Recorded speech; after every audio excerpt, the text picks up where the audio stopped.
Hey, welcome back, my friend. If you're already tucked in blanket, pulled up eyes getting a little heavy, perfect. You're exactly where you're supposed to be right now.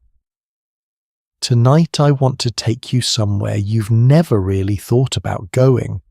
Not a castle, not a battlefield, not a throne room. I want to take you to a narrow cobblestone street. It's past midnight. There's no moon. And somewhere in the darkness there's a man walking. He's holding a lantern in one hand and a wooden staff in the other. He's cold. He's underpaid. He smells a little like the street he's been walking for the last 4 hours. And he is the only thing standing between your sleeping family and the chaos that owned the medieval night. His name, nobody really remembered it. His title, Night Watchman.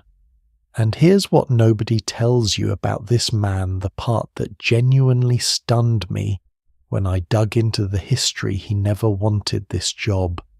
Okay, before we walk these dark streets together, do me a small favor. If this is your kind of story, if my voice is the one you want guiding you to sleep tonight, tap that subscribe button and leave a like on this one. It takes you 2 seconds and it means everything on my end. And if you feel like it, drop a comment. Tell me where you are right now. What time is it? Are you in bed on a couch somewhere completely unexpected? I always love knowing where in the world my voice finds you tonight. Now dim those lights just a little more. Let the fan hum. Let your shoulders drop. And let's go back together to the streets of medieval Europe after dark. Let's start with a question that might seem simple, but actually opens up something really fascinating about the medieval world. Who became a night watchman? Your first instinct might be a brave man, a strong man, someone sworn to protect and serve. And I wish that were the whole story.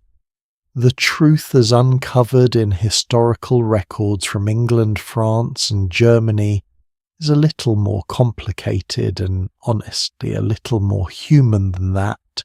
In most medieval towns across Europe, being a watchman wasn't something you chose.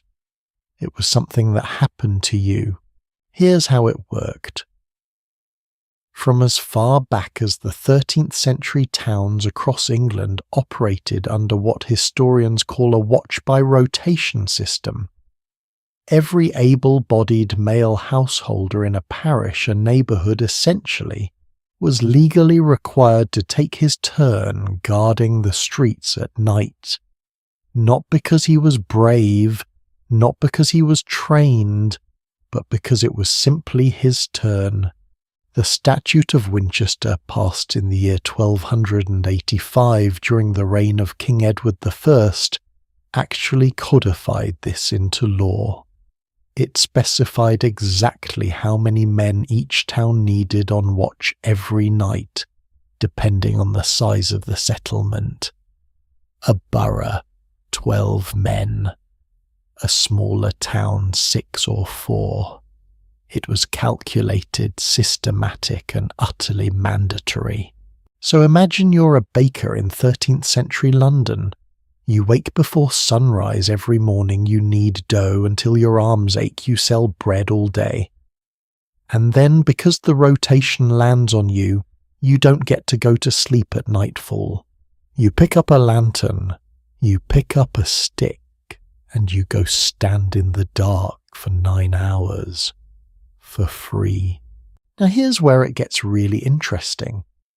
Because as you might imagine, most people absolutely hated this duty. It was inconvenient, it was exhausting, it was dangerous, and it paid nothing at all. So naturally the wealthy found a way out. If you had money, you could pay someone else to do your rotation for you. Or you could simply pay a fine for skipping altogether And as historians have documented in records from London parishes dating back to the late 17th century, this practice became so common that an entirely new category of working person emerged: the professional substitute watchman. These were men who made their modest living by taking on everyone else's turn. Think about what that means for a moment. These were not the town's best. They were not the most respected or the most capable. They were the men who had no other option. The men who couldn't afford to say no. Veterans too old or too injured for any other work. Immigrants new to the city with no trade and no connections. Men who had fallen on hard times and needed a few pennies to survive. This is who actually guarded the medieval streets at night. And the pay. Let's talk about the pay because it tells you everything.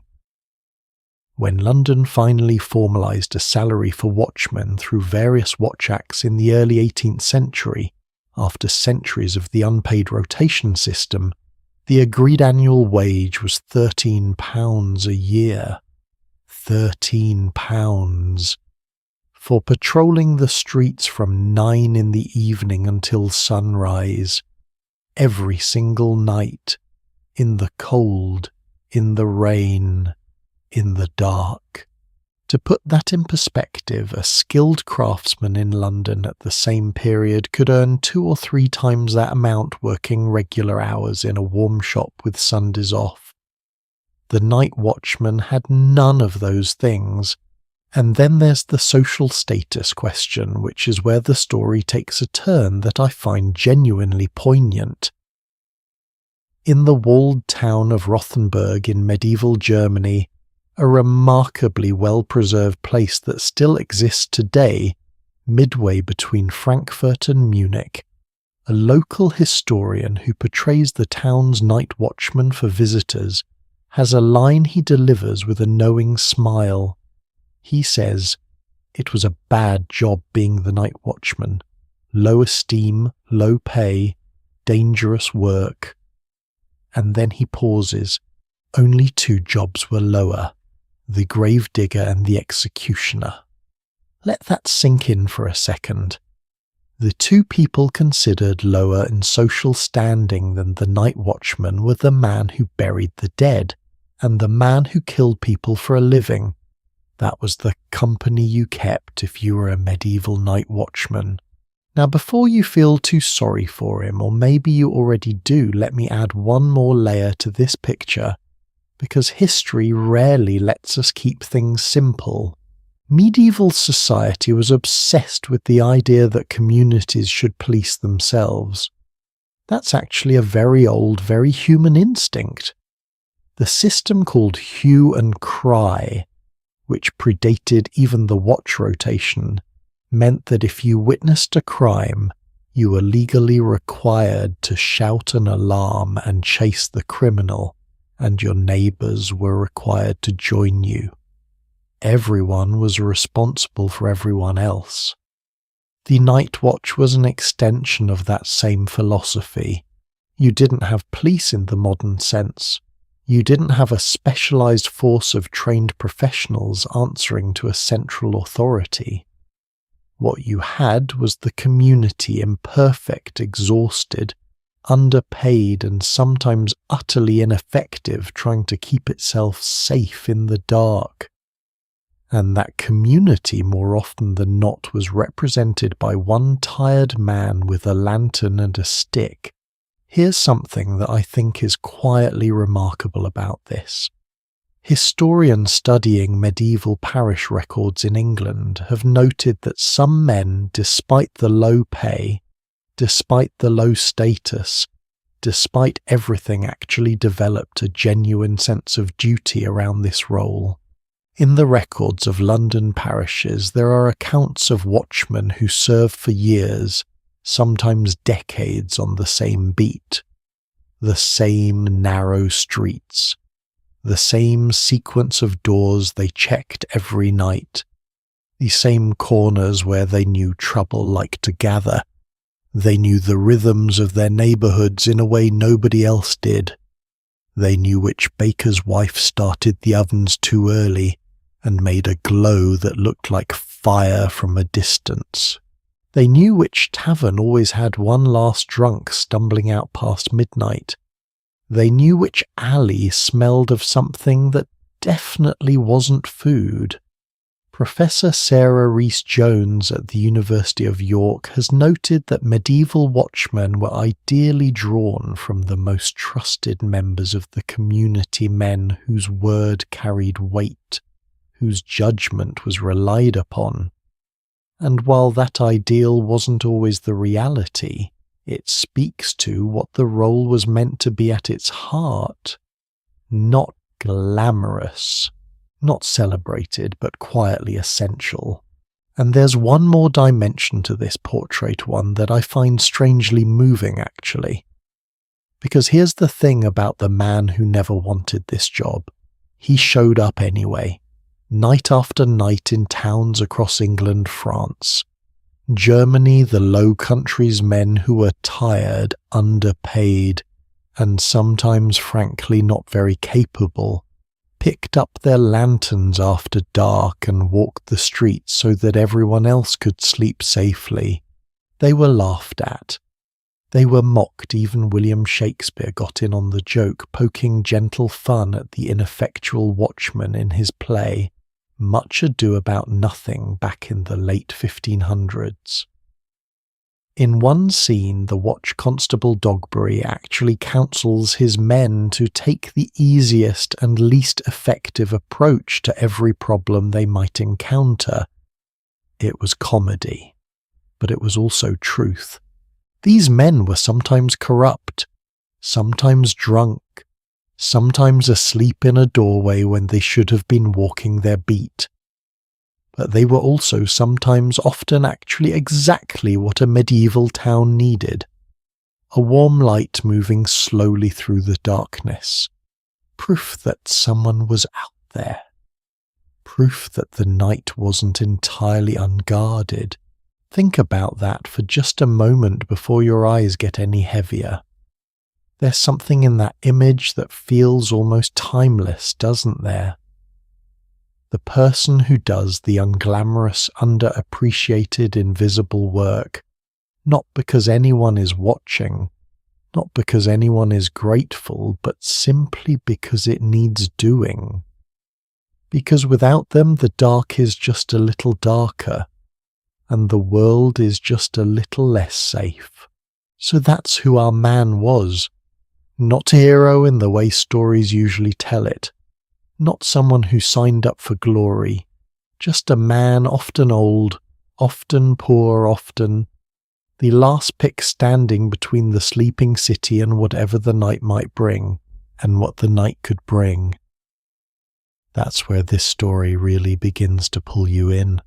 Because the medieval night, the actual darkness of it, the smells, the sounds, the sheer terrifying absence of the electric light you've had all your life was a completely different world.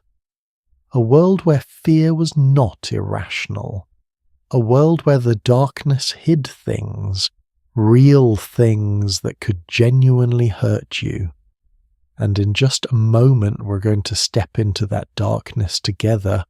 We're going to find out what our watchman actually saw, smelled and felt the moment he walked out of that warm guardhouse and into the streets of a medieval city after dark. Trust me, it is nothing like you're imagining right now. Close your eyes for just a second, not to sleep not yet, but to try something with me. Imagine you have never seen a street lamp in your life. Not a flickering one, not a dim one, not even the pale blue glow of a phone screen through someone's curtains. Nothing. Just the night as it actually was. That's where we're going right now. We left off with our watchman stepping out of the guardhouse, lantern in hand, wooden staff in the other. And I want you to understand something before we follow him another step. The darkness he walked into was not the kind of darkness you've ever experienced. Not a power outage, not a cloudy camping night, not a bedroom with the curtains pulled. This was the absolute total primal darkness of a medieval city, a living, breathing, dangerous world that the sun had simply abandoned for 8 or 9 hours, and in which almost nothing artificial stood between the human eye and the void. University of Illinois historian Craig Koslowski, who spent years studying the medieval and early modern night in Europe, described it bluntly. He wrote that artificial light was severely limited, and that the night was, and I think this phrasing is beautiful in its honesty, a primal force over which people had almost no control. No control. Think about how different that is from your life right now. You have light switches within arm's reach. You have street lamps outside your window. You have a phone that could flood this room with brightness in half a second. The medieval city had none of that. What it had instead was the watchman's lantern, a small oil flame behind a pane of horn or glass, throwing maybe a few feet of yellowish light into a street that stretched away into blackness in every direction. Now here's a question I genuinely want you to sit with for a moment. If you had grown up in that world, if you had never known artificial light the way we know it, what would you have believed lived in the darkness? Because medieval people had an answer to that question, and it wasn't nothing. Historian Craig Koslowski describes the night of medieval Europe as a time saturated with the presence of evil demons and suspect activity. The night wasn't just physically dangerous, it was spiritually dangerous, theologically dangerous even. The Church taught explicitly and repeatedly that darkness was the domain of the devil, that the hours after sunset were when malevolent forces moved freely, when the soul was most vulnerable, when the boundaries between the living world and something else grew thin. So when our watchman stepped out into those streets after dark, he wasn't just worried about a pickpocket lurking in a doorway. He was walking through a world that his entire culture believed was genuinely supernaturally haunted. The sounds he heard: a dog barking 3 streets over a shutter, banging loose in the wind, something moving in the alley that he couldn't quite see, those weren't just sounds. In the medieval mind, those were signs, warnings, presences, and he had to walk toward them anyway. Let me paint the full picture of the street he was walking, because it matters. Picture a city like London or Paris or Cologne in the 13th or 14th century. During the day, these streets were something extraordinary, chaotic, loud, vivid, alive. Merchants called out their wares, horses and carts clattered over cobblestones, apprentices ran errands. The smell of bread from bakeries fought the smell of tanneries and the open drainage ditches that ran down the centre of most streets. And those ditches, let me be honest about those for a moment. In April of the year 1371, the English king himself issued a formal complaint about the butchers of London, who had been throwing carcasses and blood from Butcher's Bridge directly into the River Thames. The king wrote, and this is a real document, that the putrefied blood running in the streets and the entrails thrown into the water had greatly corrupted the air of the city and caused abominations and stenches. A French visitor of the period quipped that in English cities one could shoot an arrow down any street and never fail to hit a pile of dung. Now take all of that and add darkness. The daytime street was overwhelming. The nighttime street was something else entirely. The smells didn't go anywhere. The drainage ditches didn't clean themselves. The rats, which were everywhere in medieval cities, became bolder after dark. Stray animals, dogs, pigs, the occasional escaped goat moved through the streets freely. And the architecture itself conspired against our Watchmen. Medieval streets were narrow, genuinely claustrophobically narrow. The upper floors of houses jutted out over the street, sometimes so far that neighbouring buildings nearly touched above your head, blocking what little light the moon might have provided. Walking between them at night felt like walking through a tunnel, and even in that tunnel the watchman had to keep moving. What did Amsterdam do, you might ask? Because Amsterdam, that great merchant city of the 17th century, gives us a fascinating window into just how serious the problem of darkness truly was. By the year 1505, the city passed a law anyone out on the streets after 9 in the evening was required by law to carry a lantern, not because the city wanted them to see better, but because a person walking in darkness was by definition suspicious. Think about the logic there. Honest people carried light. People who didn't want to be seen didn't. The lantern was not just a practical tool, it was a declaration of innocent intent. And our watchman's lantern served exactly that same function. It announced him. It said before he ever spoke a word, "I am here, I am authorized, I am the law." In that otherwise lightless world, a moving flame was a signal, a warning, a reassurance and an invitation to every problem that hadn't yet found him. Because here's the thing people forget when they romanticize the medieval night. Darkness didn't make crime go away. It concentrated it. The medieval city after dark was not an empty stage. It was simply a stage on which a different cast of characters appeared. The taverns that stayed open past curfew, and there were always taverns that stayed open past curfew, spilled their customers into the streets in various states of coherence. Travelling merchants who'd arrived too late to find lodging huddled in doorways. The very poor who had no homes to go to moved through the shadows, and mixed in with all of them people with sharper intentions.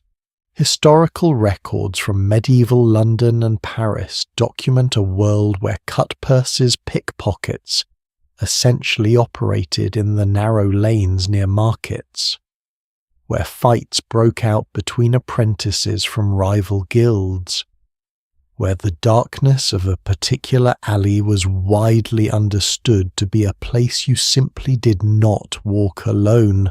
One historian's survey of medieval French towns found that violence, brawls, assaults, the occasional much more serious event, clustered predictably in time and space, late at night, near taverns, in narrow streets, exactly where the watchman had to be. And then there were the sounds. I want to talk about the sounds for a moment because I think this is the part of the medieval night that modern people most completely fail to imagine. We live in a world of constant background noise, traffic, air conditioning, the distant hum of refrigerators and servers and electrical systems, white noise we barely notice until it stops. The medieval city at 2 a.m. was almost completely silent, which meant every sound was enormous. A cartwheel grinding over a cobblestone somewhere in the darkness, a baby crying through a thin wooden wall, the particular sound unmistakable once you know it of a door being opened very slowly and very carefully by someone who did not want to be heard. Our watchman walking his beat night after night would have learned to hear the medieval city the way a musician hears music, He would have known the sound of that particular gate that always creaked. He would have known which dog barked at shadows and which one only barked when something was actually there. His ears were in many ways more useful to him than his eyes, and what his ears told him on a quiet night in a dark city was a constant negotiation between the ordinary and the alarming. Most sounds were nothing, but the ones that were something, those required him to make a very fast decision with very incomplete information. Do I walk toward that? He usually did. And I want to pause here because there's something in that image I think is worth sitting with. This man, underpaid, under-respected, armed with a stick and a guttering flame, walking towards sounds in the dark. Not because he was a hero in any traditional sense, not because he would be praised for it, but because that was the job, and it was a job that required, when you strip everything else away, a particular kind of quiet courage that doesn't get a statue or a song written about it. The historian who covers the great medieval battles writes about knights and generals. The one who covers the courts writes about kings and queens, but who writes about the man with the lantern almost nobody. And yet every one of those kings slept safely because someone was walking the dark streets outside. That asymmetry between the importance of a job and the recognition it receives, I find that genuinely one of the more moving things in history. And I don't think it's entirely a medieval problem, do you? One more detail before we move on, and this one genuinely surprised me when I first encountered it. Medieval people, it turns out, did not typically sleep the way we sleep. Historical research drawing on diaries, court records, and medical texts from medieval England and Europe reveals something extraordinary. Most people in this period slept in 2 separate blocks, not one. They would go to bed at nightfall, sleep for 3 or 4 hours, what they called the first sleep, then wake naturally in the middle of the night for an hour or 2 of quiet wakefulness. Prayer, gentle conversation with a spouse, sometimes getting up to check on the house, and then they would drift back into what they called the second sleep until morning. This wasn't insomnia. This wasn't unusual. It was simply how the human night worked in a world shaped by darkness rather than artificial light. Which means that when our watchman passed a house at 2 a.m, and saw a faint candlelight through the shutters, that wasn't someone burning the midnight oil in distress. That was probably just someone in the quiet hour between their first sleep and their second, reading, praying, listening to the watchman's footsteps on the cobblestones outside, and feeling perhaps a small and wordless comfort, knowing he was there, knowing the street was not entirely unguarded. That connection between the man outside in the cold with his lantern and the person inside by their candle is one of those small invisible threads that held medieval life together in ways nobody ever quite named. The watchman didn't know who was behind that shutter. The person behind the shutter probably didn't know who was making those footsteps, but both of them understood the arrangement. I keep the dark at bay for you. You sleep a little sounder because of me. It is, when you think about it, one of the oldest social contracts in human history. And speaking of contracts, the one that actually governed the watchman's work, the law that sent him out into these dark streets and told him exactly what he was supposed to do once he was there, is a far more fascinating document than you'd ever expect. Because the rules that shaped the medieval night were not just about keeping order. They were about something much deeper. They were about who was allowed to exist in public and who wasn't, and the story of those laws and what they meant for different people, depending on their birth, their wealth, their gender, and their place in the rigid medieval hierarchy. That story is where this gets genuinely complicated and genuinely remarkable. So we've established the world our Watchmen stepped into, the absolute darkness, the streets that smelled of everything you'd rather not think about too closely, the sounds that were probably nothing and sometimes weren't, the city that locked its gates and surrendered its streets to the night and to whoever was brave enough or unfortunate enough to walk them. But here's a question I realize we've been circling without quite landing on. How did this system actually come to exist? Someone had to decide at some point that the city needed to be guarded at night. Someone had to write that down and make it law. Someone had to specify exactly how many men were required and when they should start their watch, and what they were supposed to do if they found a stranger walking in the dark.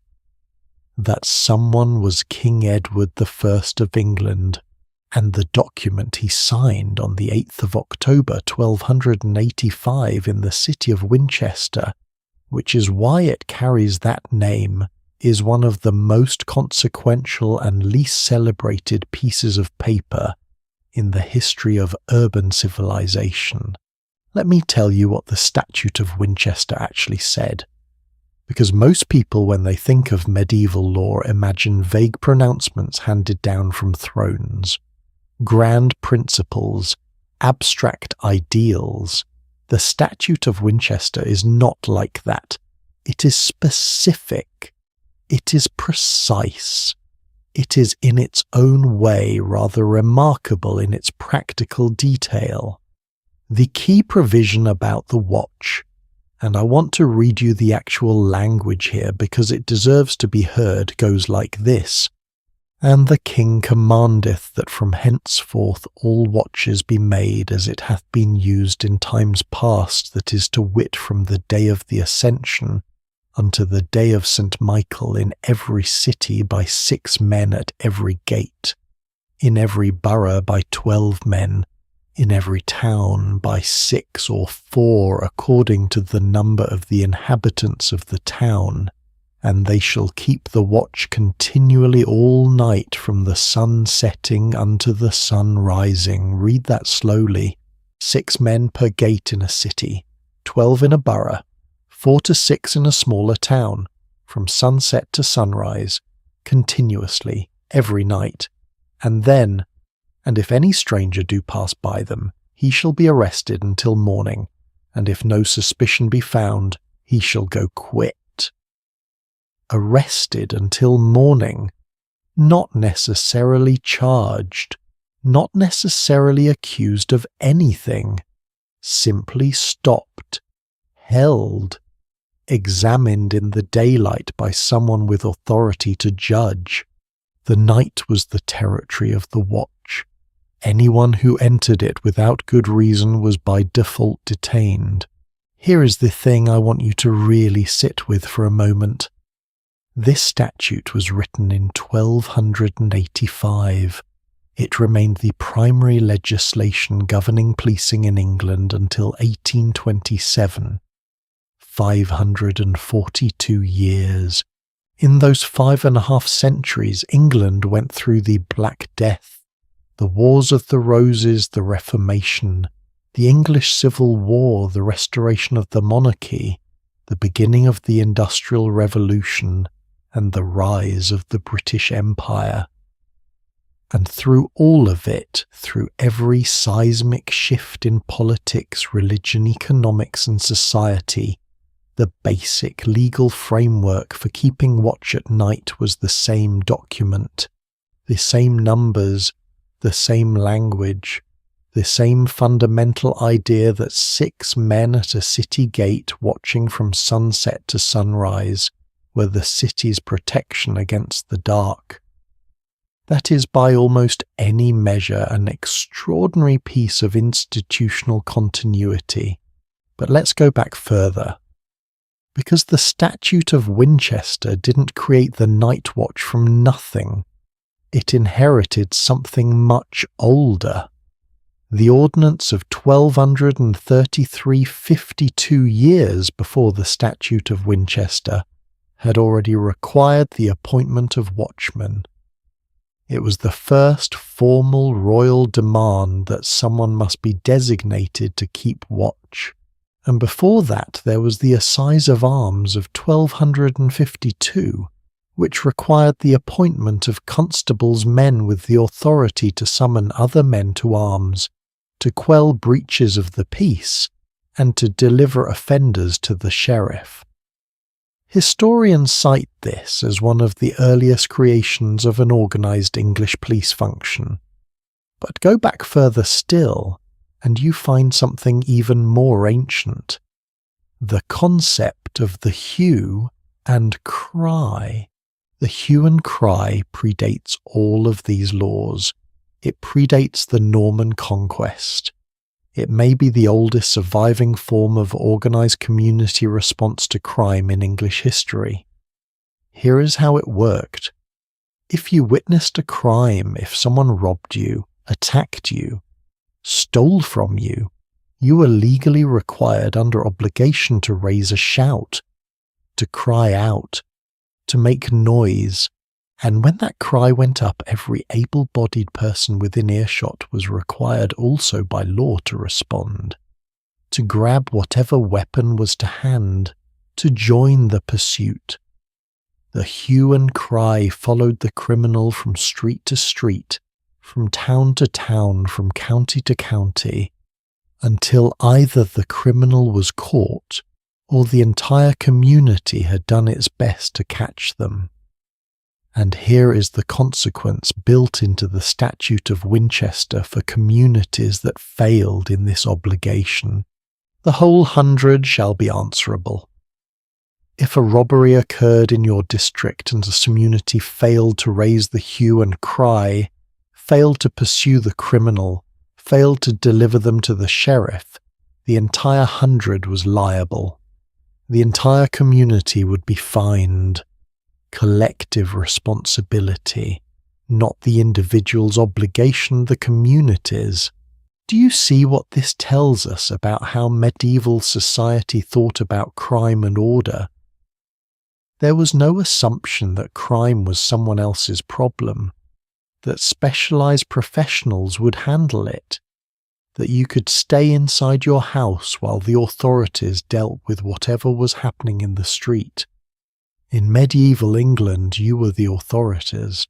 Every man between 15 and 60 was required to keep arms appropriate to his social status, not for military service, but specifically for the purpose of responding to the hue and cry when it was raised.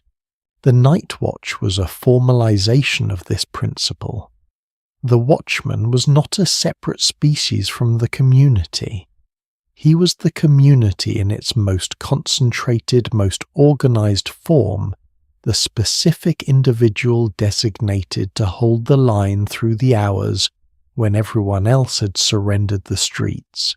Professor Matthew Beaumont of University College London, who has written extensively on the cultural history of night-walking, traces this principle back to a fundamental medieval understanding that the city at night was a shared responsibility, and that the failure to maintain it was a shared crime. The watchman was the community's representative in the dark. Now, here is where it gets genuinely interesting, and where I think most history books rush past something that deserves more time. The Statute of Winchester was not enforced uniformly. Different communities in different parts of England interpreted and applied the statute very differently. Some took it seriously and maintained a reasonable watch. Others treated it as a nuisance obligation to be minimized or avoided.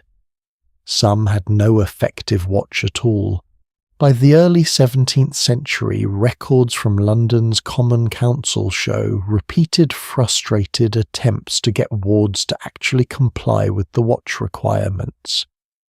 In 1609, a council complaint notes that watches were being dismissed early in the mornings at exactly the time the document dryly observes when most danger was feared in the long night. Someone was sent out specifically to spy on the watches, and they reported back that the watches routinely broke up hours before they were supposed to. Think about that for a moment. The city was paying to have its streets watched. The watches were supposed to be there until sunrise, and they were leaving early in the dark, leaving the streets unguarded at the most dangerous hours. The system knew it was failing, and it kept failing for decades, for centuries. Part of the problem was structural, and it took a surprisingly long time to acknowledge. The rotation system produced an inconsistent, constantly changing workforce with no institutional memory, no training, no shared standards, and no particular incentive to do anything well.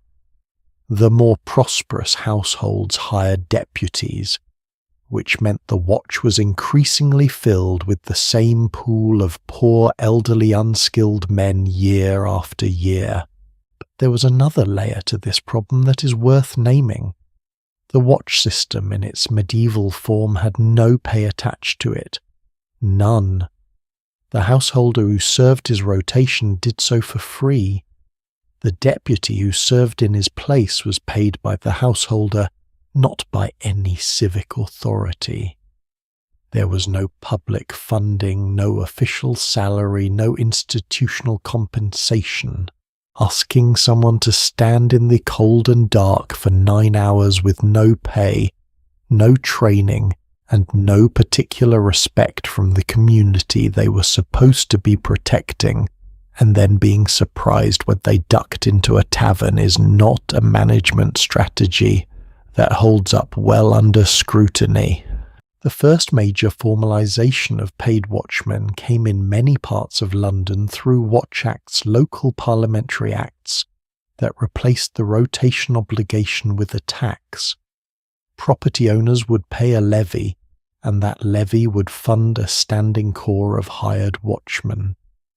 In 1737, an Act of Parliament formalised this across the City of London, establishing that every watchman would be paid the same amount, £13 per year. From zero pay to £13 a year. Progress technically. Whether it was enough to attract a meaningfully better class of watchmen is, as the historical record makes emphatically clear, a different question. But here's what I want to emphasize, because it's the piece of this legal history that I find most quietly astonishing. The Statute of Winchester that Parchment signed in 1285 was still operative law in England as late as 1827. When it was finally repealed by the Criminal Statutes Repeal Act of that year, England was already in the early stages of industrialisation. Steam engines existed, railways were being built, cities were growing at a pace their medieval founders couldn't have imagined. And the primary law governing nighttime policing was still the document that King Edward I had signed when Marco Polo was still alive. 2 years later, Robert Peel created the Metropolitan Police. The old law and the new institution overlapped in time by only 24 months, which means that at some point in 1827 and 1828, England was simultaneously repealing a 542-year-old night watch law while creating the world's first modern police force. The medieval and the modern briefly sharing the same legal calendar, There is a phrase in the original text of the Statute of Winchester that I keep returning to. It begins, "For as much as from day to day robberies, murders and arsons be more often used than they have been heretofore." From day to day. King Edward I was complaining in 1285 in exactly the same way that every generation complains that things were getting worse, that crime was increasing, that the old ways of maintaining order were no longer adequate.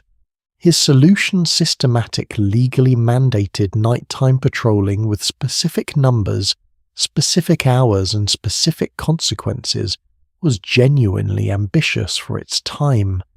It didn't fully work.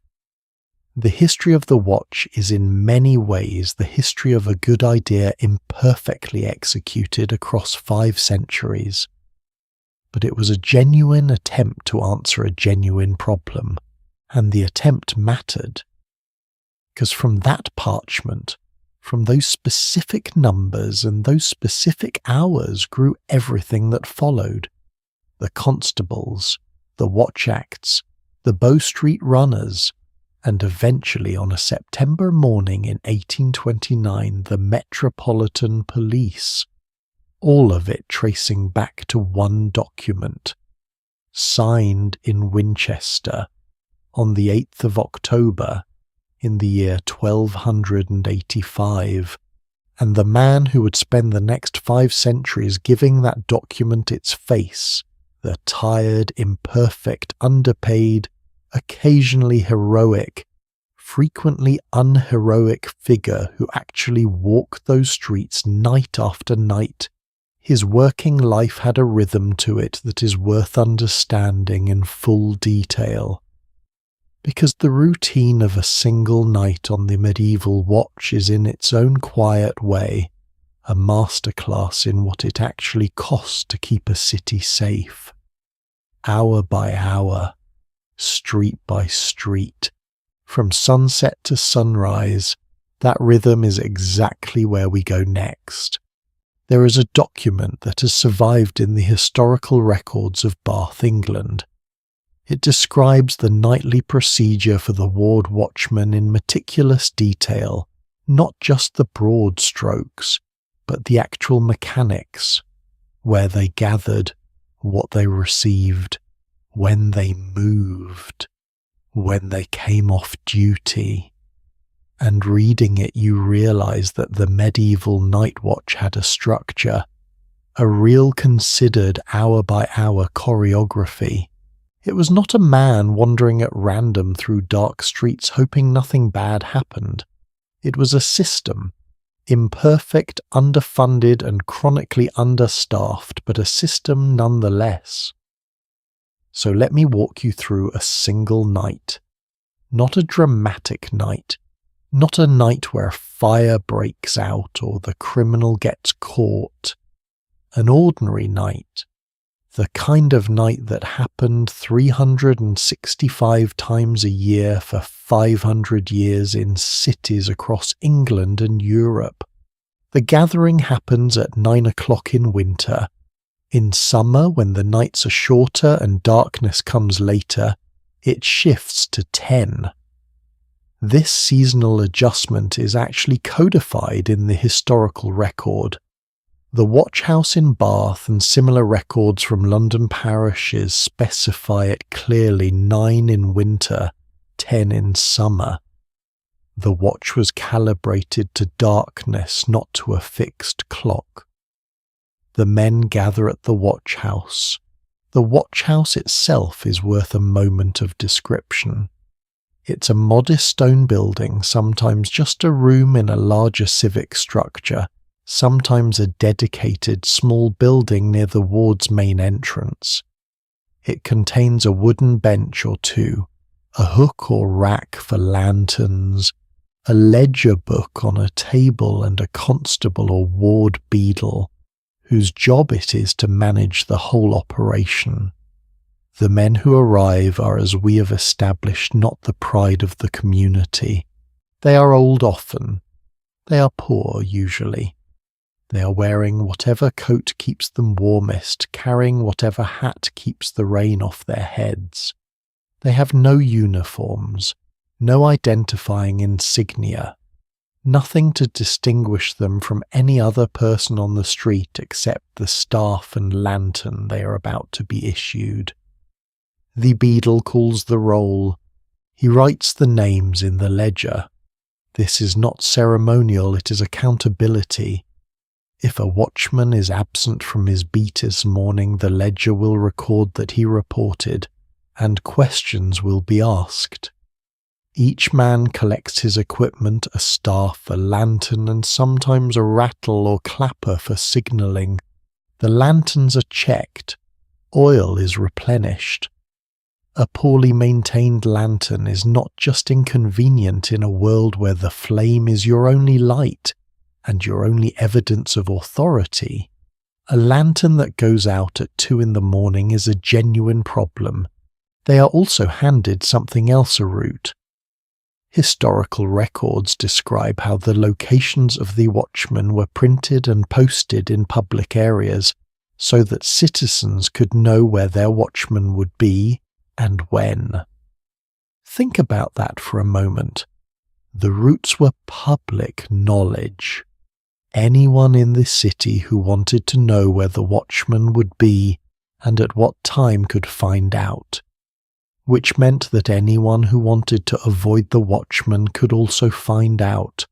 There is something almost perfectly illustrative of the watch system's fundamental limitations in that detail. The city wanted its citizens to feel protected, to know that someone was out there.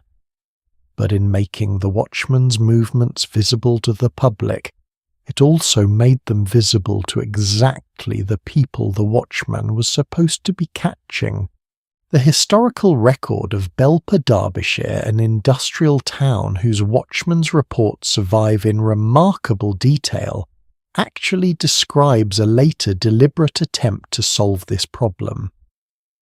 Their watchmen were instructed to proceed silently, using their lanterns only on urgent occasions.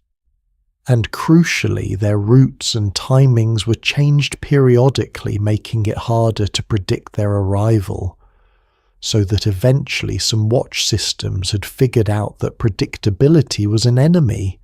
It took about 600 years to get there, but they got there. The patrol itself typically works in pairs. 2 watchmen, 2 streets overlapping responsibility. And here is the specific practice that I find most fascinating, documented in historical records from multiple English cities. When walking the beat, the 2 watchmen do not perform the same function. One calls the hour, the other walks in silence. One announces loudly so the whole street can hear, so every sleeping householder knows the watch is present, so anyone with bad intentions knows they have been marked. The other listens, moves quietly, watches. The loud one is the reassurance. The quiet one is the actual surveillance. It's not sophisticated by modern standards, but it's not nothing either. There's a rudimentary understanding in that practice that presence and observation are different things, and that the city needs both. The first hour, 9 to 10, is the busiest in some ways and the least eventful in others. The streets are not entirely empty yet. There are still people making their way home. Taverns are closing their last customers out. Late workers are finishing their day. The curfew has rung, but the city doesn't empty instantly. It empties gradually, like water draining from a basin. The watchman's job in this first hour is partly about the transition itself, moving people along, checking that doors are being locked, making sure the stragglers are actually going somewhere, not simply lingering in the dark. There's a particular skill, undocumented but clearly practiced, in reading the difference between a person walking home and a person loitering. between someone late from legitimate business and someone who is simply there. That judgment call happens dozens of times every night, and the watchman with no training, no guidelines, and no backup closer than a shout has to make it by instinct. By 10 o'clock the streets are quieter.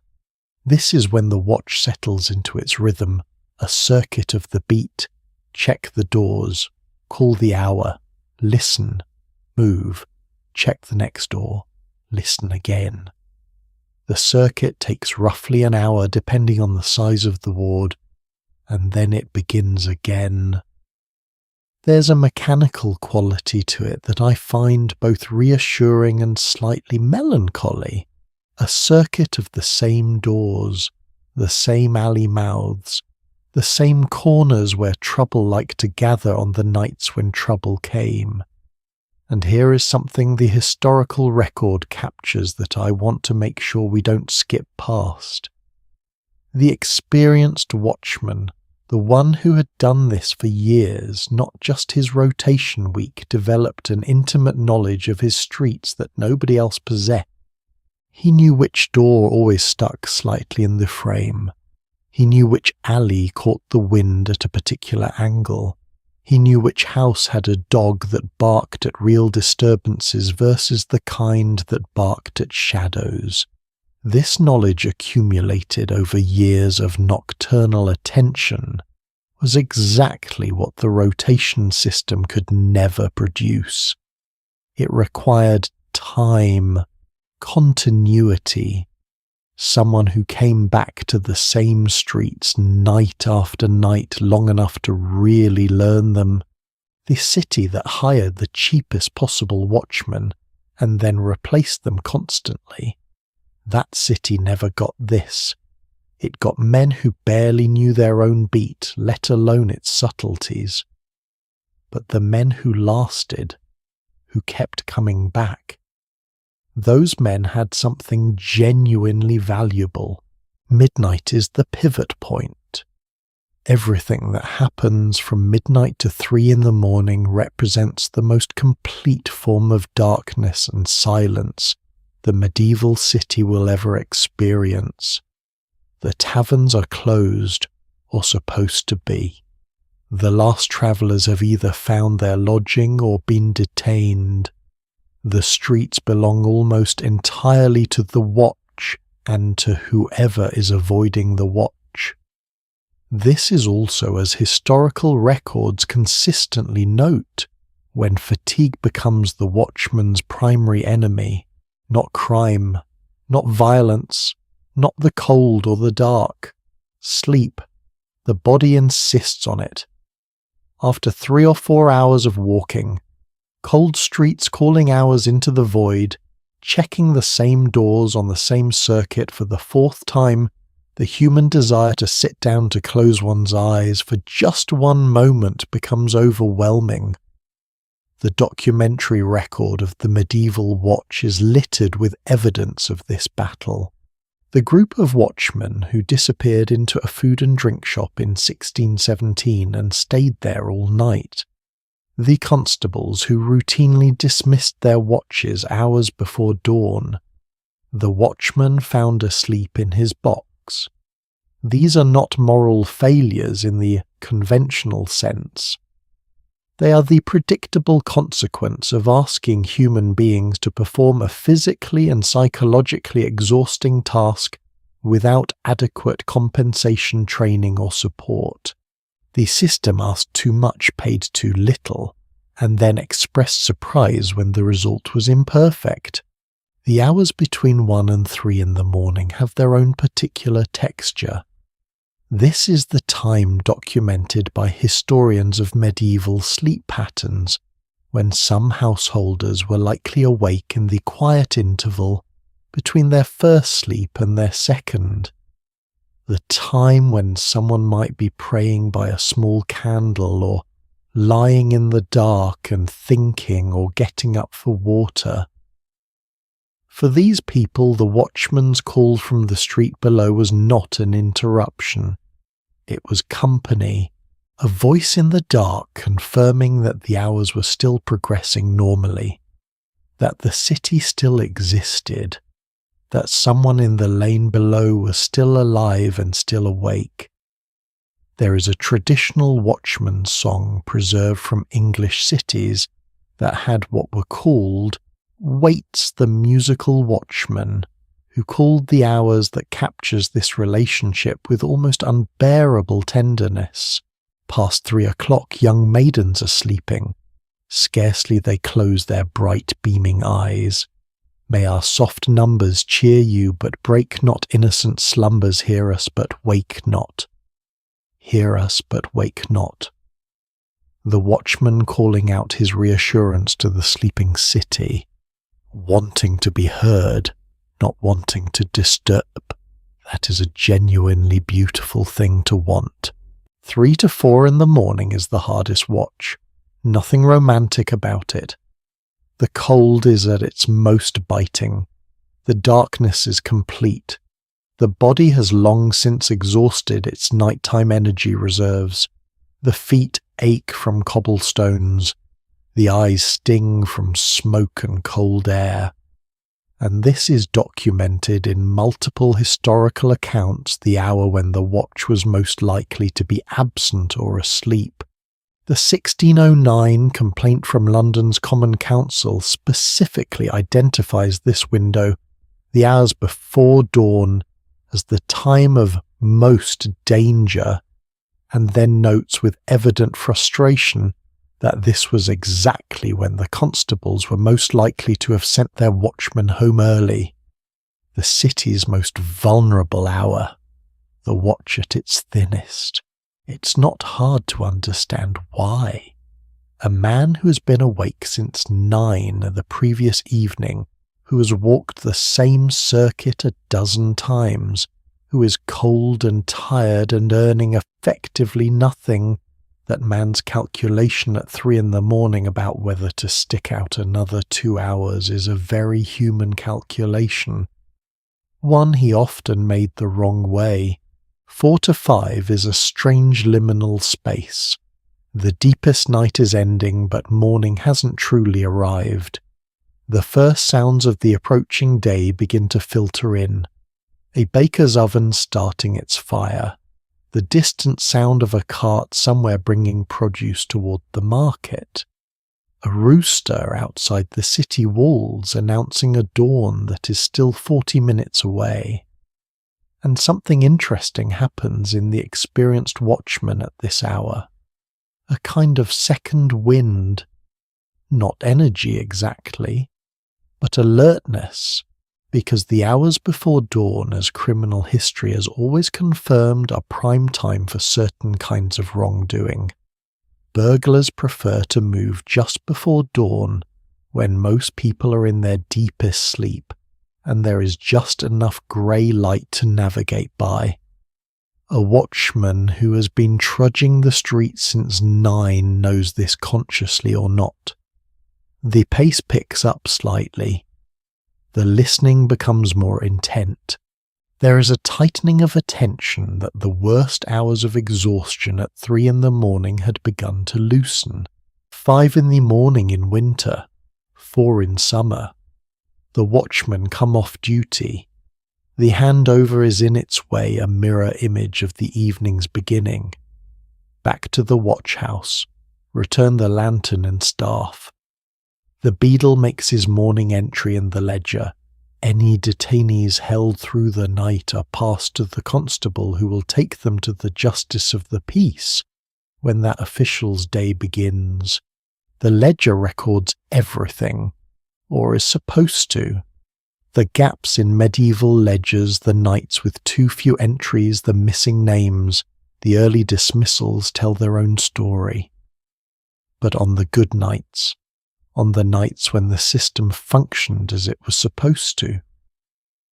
The ledger closes, the men go home to sleep, and the city wakes up into a morning that is, because of what happened in the dark, marginally safer than it would otherwise have been. Here is what strikes me most about this routine. Strip away the specific mechanics 9 o'clock, 12 men, sunset to sunrise, call the hour, check the doors, and what you have is something almost meditative in its repetition. The same circuit, the same doors, the same sequence of calls, the same darkness broken by the same small lamp, night after night after night. And in that repetition, something remarkable accumulates. That specific knowledge, intimate, embodied, built over years of nocturnal attention, is precisely what no rotation system of unpaid householders can produce. It requires time. It requires continuity. It requires someone who comes back to the same streets night after night long enough to learn them not just as routes, but as living things. The medieval watch system rarely achieved this. It was too underfunded, too unreliable, too dependent on whoever happened to be available that week. But the men who served long enough, who came back enough times to the same ward on the same circuit, those men had it. And that knowledge that accumulated nocturnal expertise is the closest thing the medieval city had to genuine security. Not laws, not numbers, not equipment. A man who knew his streets at 3 a.m. better than anyone else alive. And speaking of equipment, we've been circling around it, and it's time to look at it directly. The watchman's tools, what he actually carried, what they could and couldn't do.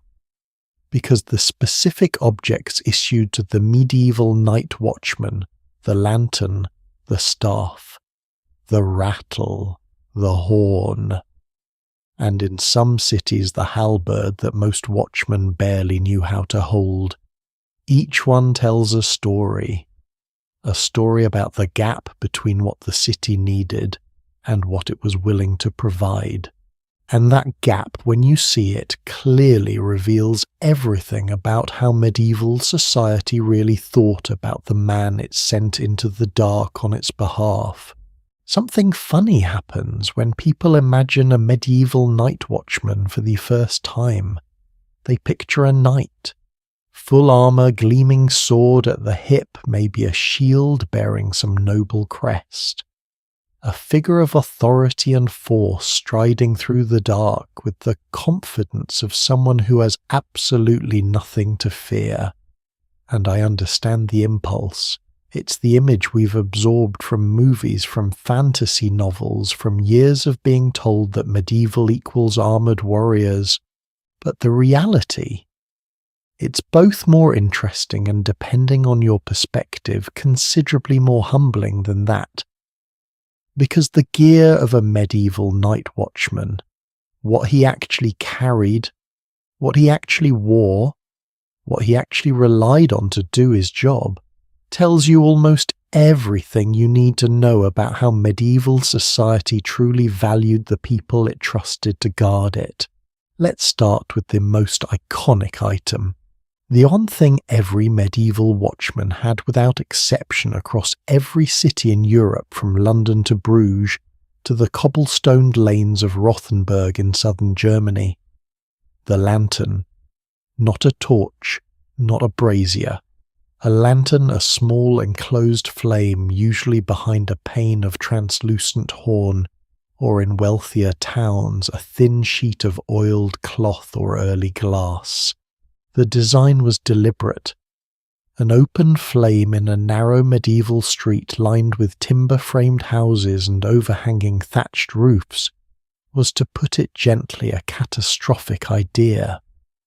The lantern contained the flame, protected it from wind, and crucially prevented it from throwing sparks onto the very city the watchman was supposed to be protecting.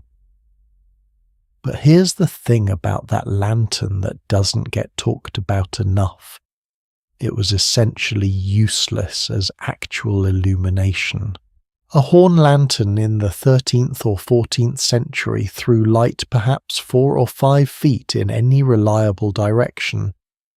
The flame inside, fed by a small candle or a wick dipped in tallow, was weak flickering and perpetually threatened by a gust from any alley opening. Historical accounts describe watchmen shielding their lanterns with their bodies, on windy nights cupping their hands around the sides, hunching over the thing like it was a sick animal that needed protecting, which honestly it kind of was.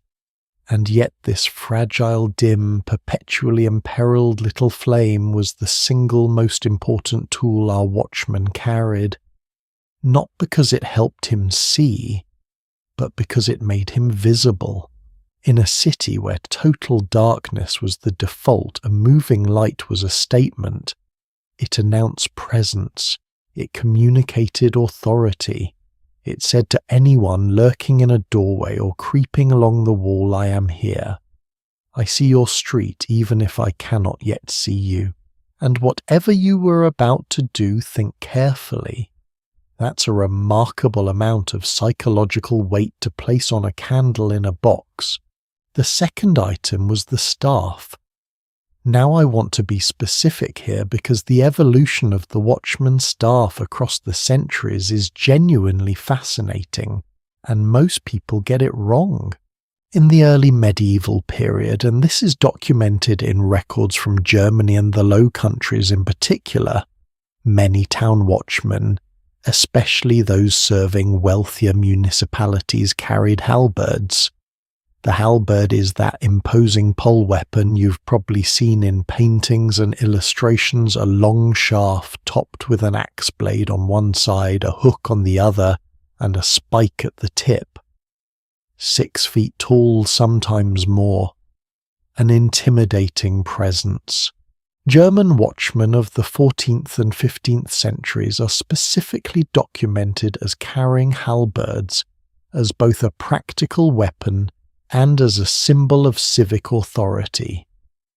The historical record from Rothenburg shows them clearly: the night watchman, with his long-poled axe, his lantern and his horn, a figure that commanded at least visual respect even if the community didn't always extend him social respect. But here's the interesting contrast. English watchmen and those in many French towns were far more modestly equipped. By the later medieval period in England, the halberd had largely been replaced by a simple wooden staff, a long heavy stick essentially. Effective enough as a deterrent against a single drunk. Less effective against, say, a determined group of armed men who decided they didn't particularly feel like being arrested, and this gap between what German watchmen carried and what their English counterparts were given reflects something real about how different civic cultures of the medieval world conceived of the watchman's role. Was he a symbol of force or simply a symbol of presence? The answer varied significantly depending on where you lived. Then there was the noise-making device. And this one is my personal favourite piece of watchman equipment, partly because it's so practical it's almost funny. In Germany and the French-speaking regions of medieval Europe, watchmen on the city walls and towers were equipped with animal horns, literal cow horns worn around the neck that could be blown to send a signal across the rooftops. Different patterns of notes communicated different messages. Fire in the eastern quarter, strangers at the northern gate, all is well every hour on the hour. Researchers who have studied medieval musical history have found that watchmen in tower stations across northern Europe essentially developed their own musical language of signals, and it worked. The sound of a horn carries far better at night than a shout travels above the maze of narrow streets, and doesn't get confused with the general noise of an upset dog or an overturned cart. In England, the horn was largely replaced by a wooden rattle, a handheld device that made a loud clattering sound when spun rapidly on its handle. Contemporary records from London describe watchmen springing or swinging their rattles to call for backup, to raise an alarm about a fire, or simply to communicate with the man on the next beat. Georgian-era court records at the Old Bailey contain testimony from watchmen describing the exact moment they sprang their rattle. I turned it twice to call my colleague, as evidence of how they responded to an incident. The rattle was so much a symbol of the watchman that it became one of his identifying features. Walking the city at night, you would hear him before you saw him, the distant clatter of the rattle as he made his rounds, or the silence of it that told you he was moving, quietly listening. Now, can we just appreciate for a moment the beautiful irony of the medieval alarm system? The entire point of a rattle is to make noise. The watchman's job was to catch people doing things in the dark, but you could hear him coming from half a street away. There's either brilliant psychology in that, announcing yourself so prominently that trouble disperses before you arrive, or there's just the practical reality that nobody budgeted for stealth training. I'm genuinely not sure which one it was, probably some mixture of both. But the piece of equipment I want to linger on, the one that speaks most eloquently about the reality of the watchman's life, is the watchbox. In English cities and eventually throughout much of urban Europe, the night watchman was provided with a watchbox, a small wooden or stone shelter about the size of a wardrobe turned on its end, positioned on a street corner or at a point where two lanes intersected. The idea was straightforward. The watchman would stand inside his box or beside it, with a clear view of the surrounding street. He could step in during rain. He had a fixed point from which to observe his territory. In practice, as almost every contemporary account confirms, the watchbox became something else entirely. It became a place to sleep. Satirical prints from the Georgian period and the same complaints appear in documents from well before that show. The watchman slumped inside his box hat over his face, staff propped against the wall, while the city does whatever it likes outside. The boxes themselves became targets. Bored young men of the upper classes, who apparently had nothing better to do at midnight than prowl London looking for mischief, made a sport of tipping them over watchmen still inside. There are documented cases of this from the 1700s, and the complaint about it echoes in parish records going back considerably further. Young men, often the sons of wealthy merchants or minor nobility, treating the watchbox as an entertainment, and the watchman inside, old, underpaid, exhausted, not entirely able to argue back. Now, here's the comparison I find genuinely striking, and I think it puts everything else in sharp relief. A castle guard, a man employed by a lord to protect a fortification, was equipped in a completely different manner. Historical records from English and French castles describe guards wearing padded gambesons, often chainmail, carrying spears and crossbows, with access to a garrison's full armoury when needed. They were housed within the castle walls, fed from the lord's kitchens, and their employment carried at least a degree of social legitimacy tied to the lord's own prestige. The town watchman had a wooden stick, a candle in a box, and a rattle. No armour. Virtually no official uniform in England. Contemporary accounts describe the typical watchman's costume as a heavy greatcoat or cloak against the cold, often battered and worn, and a hat of some kind. Swiss traveller César de Saussure, writing in 1725 after visiting London, described the watchman he observed as a simple man carrying a stick and a lantern. That was literally the entire description. Stick, lantern. That gap between the armoured castle guard and the man with a candle is not an accident of history. It reflects a clear, conscious decision by medieval civic authorities about what the watchman's job fundamentally was. He was not meant to win fights. He was meant to prevent them, to be visible, to be present, to be the evidence that the city had not simply surrendered its streets to darkness and disorder. Whether that worked in practice is a different question entirely, and one with a far more complicated answer. But here's a detail that genuinely surprised me when I came across it in the research, and I think it's one of the most quietly poignant facts about this whole world. In many medieval cities across Germany, France, and the Low Countries, the watchmen in the towers, not the street patrollers, but the men stationed at the high points of the city walls, were required to mark the hours not just by shouting or blowing a horn.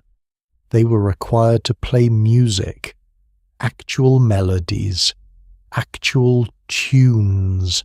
Instruments like the shawm, a loud double reed instrument, something like an early oboe, were standard issue for tower watchmen in German cities by the 13th and 14th centuries. Different notes and melodic phrases carried different signals. But in the quiet hours between alarms, when nothing needed signalling, and the watchman simply had to stay awake and announce the passing of time, he played. Music researcher David Guyon, who has written extensively on the history of the trombone, documented how the night watchman of Bruges actually provided entertainment for a city banquet in 1310. By around 1400, the standards of these tower musicians had risen to the point that some towns were holding formal auditions because the watchman's job now required both sharp eyesight and genuine musical ability. The night watchman, in other words, became the town band. Think about that for a moment. The same man who was supposed to spot a fire before it spread, who was supposed to sound the alarm if an enemy army appeared at the city gates, that same man in the quiet hours of the night was playing music that drifted down over the sleeping rooftops, and people below lying in their beds during that quiet hour between the first sleep and the second would have heard it, a melody from the tower, proof that the watch was still awake, proof that the city still stood. That is, if you ask me, one of the most unexpectedly beautiful things I have encountered in the history of everyday medieval life. The watchman's loneliness, standing alone in a tower in the dark, responsible for everything, compensated for nearly nothing turned outward into sound, into something that landed softly on the ears of the people he was there to protect. There's a lesson embedded in all of this gear, in the weak lantern, the humble stick, the wooden rattle, the music from the tower. Medieval civic society gave its watchmen the minimum they needed to do the job, and those watchmen, more often than we give them credit for, found ways to do it anyway, with what they had, in the dark, without thanks. I keep coming back to that, because there's something in it that feels less like a history lesson and more like a mirror. The equipment tells you what a society expects of a person, but what the person does with that equipment that tells you who they actually were, and who this man was hour by hour through a single night on the medieval streets, the exact sequence of what he did from the moment that 9 o'clock bell rang to the first grey light before dawn, is a story that moves in rhythms you probably haven't considered. Because the Watchman's night wasn't a constant battle against danger. Most of it was something far stranger, and in many ways far more revealing. Of all the things a medieval night watchman did, the patrolling, the fire-watching, the occasional wrestling match with a drunk who didn't want to cooperate, there is one duty that I keep returning to in my mind. Not because it was the most dangerous, not because it required the most skill, but because it was the most quietly philosophical thing a person in medieval Europe was paid to do every single night. Every hour on the hour from 9 in the evening until sunrise, the watchman stopped. Wherever he was on his beat, drew in a breath and shouted into the darkness. The hour, the weather, and sometimes, depending on the city and the tradition, a brief declaration that everything was as it should be. 3 o'clock and a cold frosty morning. Past 3 o'clock. Good morrow, masters all. All's well. Let me tell you why that phrase is more interesting than it sounds. All's well seems simple. It sounds like a formality, like the verbal equivalent of a status update routine, almost meaningless. But think about what that phrase actually does in the context of a medieval city at 3 in the morning. Everyone is asleep. The streets are dark, the city is silent, and then through the shutters, through the wooden walls of a timber house, through the fog of a half-dreaming mind comes a voice. A human voice. Alive. Awake. Out there. All's well. That wasn't just information. That was proof of life. That was the auditory equivalent of a hand reaching through the darkness and squeezing yours and saying, I'm here. Nothing is burning. Nobody is being attacked around the corner. The gates are holding. Sleep. In a world without telephones, without any communication system faster than a running messenger, the watchman's cry was the city's only way of knowing hour by hour through the night that the world was still intact. And I find that genuinely remarkable. Not a clock, not an alarm system, not a sensor, a person with a voice, every hour, all night. The psychology behind this practice is something I've thought about a lot. And I think it runs even deeper than simple reassurance. Consider in a medieval city the person in that timber house has no way to know what's happening 2 streets over. They can't look it up. They can't check anything. When they lie down at night, they are completely severed from information about their world until morning, except for the watchman. The watchman's cry, heard from the warmth of a bed, was not just comfort. It was a kind of anchor to reality, a confirmation that time was still moving normally, that the city still functioned, that the social contract that held everything together, the walls, the laws, the watch was still operative. So when people complained about the noise, which they did constantly and with great literary energy, and we'll get to that in a moment, there is something worth sitting with underneath the irritation. Even the people who complained knew they needed it. Even the ones who grumbled about being woken knew they would have been more unsettled by silence. Let me read you a particularly magnificent complaint because it deserves to be heard. The novelist Tobias Smollett, writing in his novel published in 1771, puts these words in the mouth of one of his characters after a sleepless night in London. I start every hour from my sleep at the horrid noise of the watchman bawling the hour through every street, and thundering at every door a set of useless fellows who serve no other purpose but that of disturbing the repose of the inhabitants. That man whoever Smollett based him on was clearly exhausted and clearly infuriated. But here is the thing I notice about that complaint. He woke up every hour, which means he heard, which means he knew. He knew the hour. He knew the watchman was still out there. He knew the street outside hadn't descended into chaos since the last time he was awake. He was furious at being woken, but he was informed. And in the medieval and early modern city, to be informed was to be safe. That is one of the great paradoxes of the Watchman's cry. The very thing that made him effective was the same thing that drove people absolutely mad. Then there is the tradition. I want to take you to a specific city, a specific tower, a specific man, because it proves something extraordinary about the Watchman's call.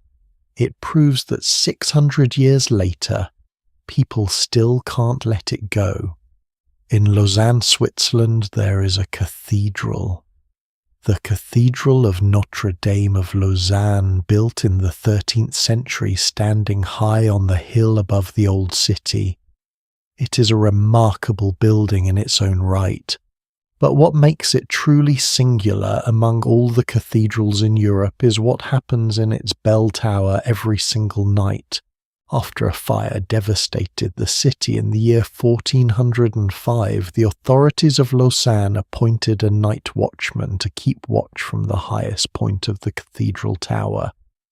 His job was to watch for smoke and fire, to look out over the rooftops from his high vantage point, and to shout the hour to each of the 4 cardinal directions, north, south, east, west, so that a network of watchmen on the ground could hear and confirm that all was well. C'est le guet il a sonné, dix. This is the night watch. The bell has struck 10.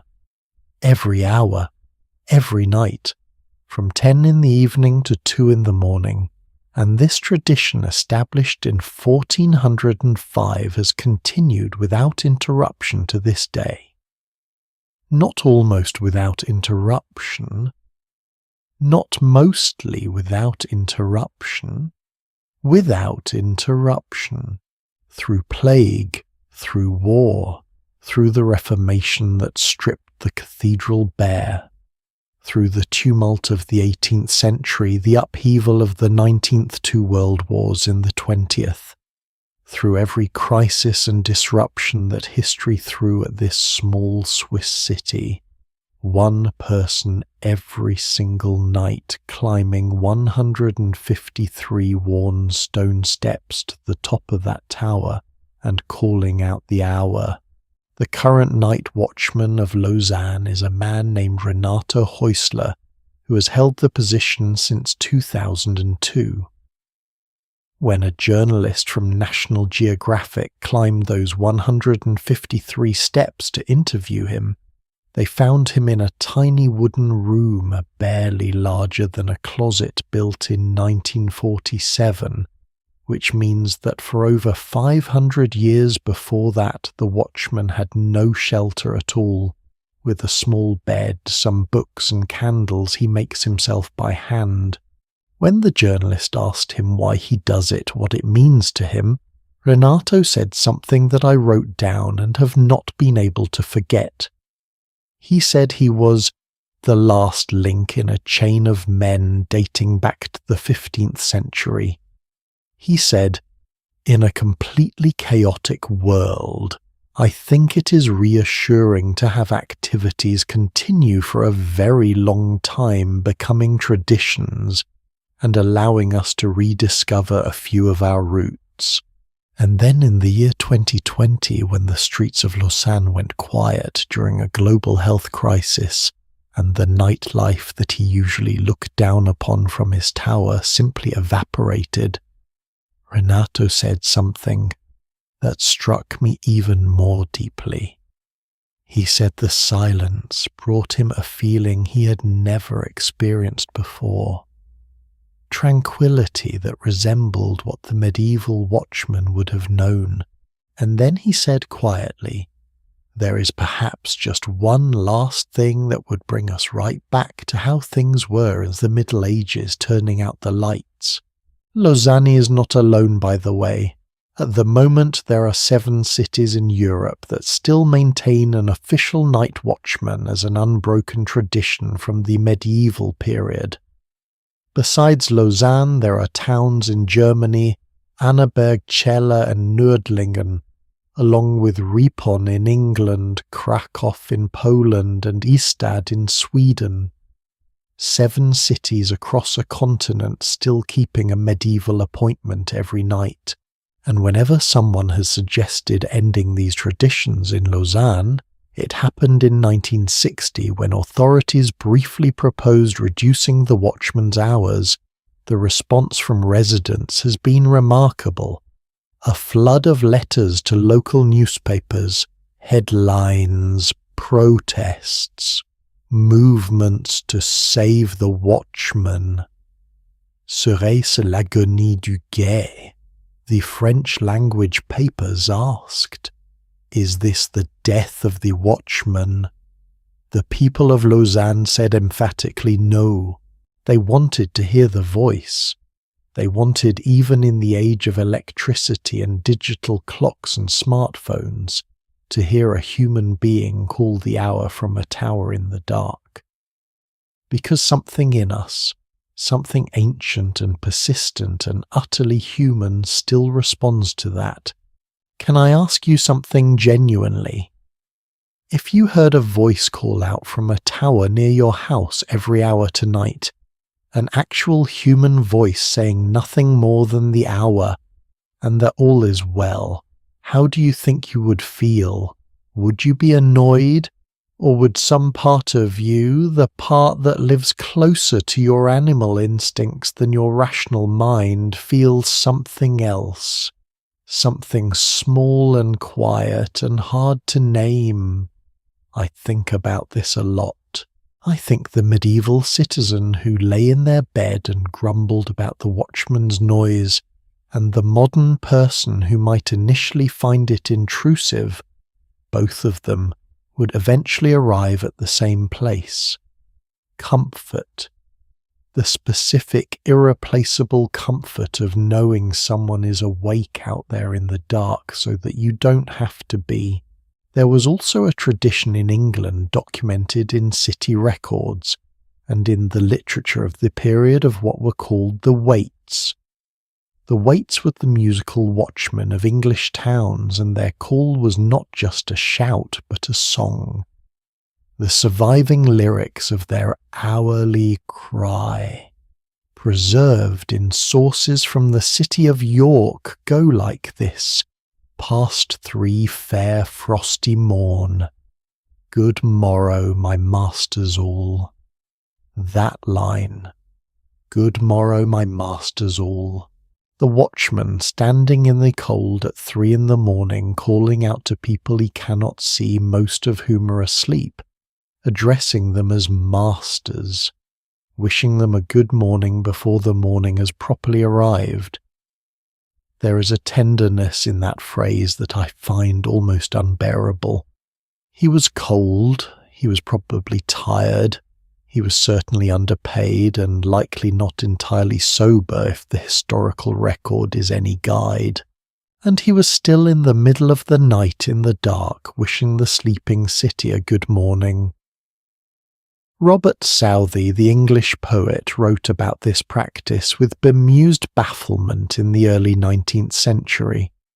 He called it a strange custom of paying people to tell them what the weather is every hour during the night till they get accustomed to the noise that they sleep on and cannot hear what is said.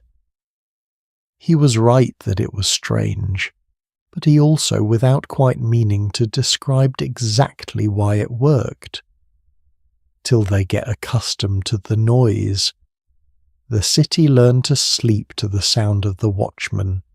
His voice, which should have been an interruption, became instead a rhythm, a heartbeat, a reassurance so regular and so familiar that eventually the brain no longer registered it as wakefulness, only as a gentle recurring proof that the night was passing safely and the world remained intact. I think there is something in that, something about what humans need at night, about the particular comfort of a known voice in the dark that has never actually gone away. We've just found other ways to get it. The hum of a television left on in the next room, the sound of a partner breathing, the gentle noise of a fan steady and unbroken through the hours. These are all different forms of the same thing. The reassurance that the night is inhabited, that someone or something is awake, that when the clock moves from 10 to 11 to 12 to 1 and the darkness outside does not change, the world is still turning in the right direction. The medieval watchman shouted, "All's well," so that a sleeping city would know it was safe. And though 600 years have passed and the torch has been handed from one tired man to the next across all those centuries, the voice still carries. You can hear it right now, actually, if you know how to listen. Not in a tower, not in a medieval street, but in the low sounds of the night around you, whatever sounds those are wherever you are. Right now, there is something that functions the same way, a rhythm that says the night is moving, time is passing, nothing is wrong, and you listening to a story about a man with a lantern who walked the dark streets of history 600 years ago, you're connected to something that predates almost everything you know. The watch has never entirely ended. It has only changed its form, and that brings us to something I haven't yet fully explored, the most dramatic, most terrifying, most genuinely consequential thing that Watchmen could encounter on any given night. The thing that, when it happened, transformed him from an ignored and mildly ridiculed background figure into the most important person in the city. The thing every medieval town lived in fear of that could reduce an entire neighborhood to ash in hours that no wall or statute or patrol could fully prevent. The night the fire came. Right now, wherever you are, you're probably surrounded by things that would burn. The curtains near your window, the wooden frame of the bed you're lying in, the books on your shelf, the floor itself if it's wood. You know this. We all do. And yet none of us lie awake at night genuinely afraid that our house will catch fire and take the entire street with it. Because we have smoke alarms, because we have fire departments, because we have emergency services a phone call away.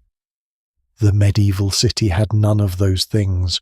What it had was a man with a lantern, and the moment a fire went undetected for even 10 or 15 minutes, in a city built almost entirely from timber-thatched straw and pitch, the difference between a small domestic accident and the destruction of an entire neighborhood came down entirely to whether that man was awake, alert, and in the right place at the right moment. That is not an exaggeration. That is the documented historical reality of medieval urban life. Let's talk about what fire actually meant in a medieval city, because I think most of us living in our concrete and brick and fire retardant world genuinely cannot picture it. A medieval European city of any significant size was by modern standards a standing fire hazard of almost incomprehensible proportions. The houses were built almost entirely of timber, their upper floors projecting out over the narrow streets, so that sometimes neighbouring buildings were separated at roof level by only a matter of feet or less. The roofs were thatched packed straw, and reeds bone dry in summer, absolutely ideal for catching and holding an ember that drifted in from 30 yards away. Inside the houses, open hearths for cooking, candles for light, rushes strewn on the floors which caught sparks, stored grain, salted meat oil, cloth and wood, all of it combustible, all of it packed into small dark rooms with low ceilings, and those narrow streets in between, they were not wide enough to stop a fire from jumping from one building to the next with a strong enough wind. In some parts of medieval London, a person could stand in the street and touch both sides simultaneously by spreading their arms. One historian described the medieval city as a tinderbox waiting for a match. That analogy is accurate, and the residents knew it. Thatched roofs had been officially banned in London since 1189, that's 1189, more than 800 years ago, and the ban was reinforced repeatedly after major fires, and it made essentially no difference, because thatching was cheap, and people were poor, and the law was difficult to enforce. When the fire historian wrote that a single spark could escalate into a raging inferno capable of devouring entire neighbourhoods, that was not rhetorical flourish. That was fire science applied to medieval building materials. Here is the detail that more than any other makes me understand why the watchman's fire watch was not a secondary duty, but the most critical function he performed. Fire moves fast.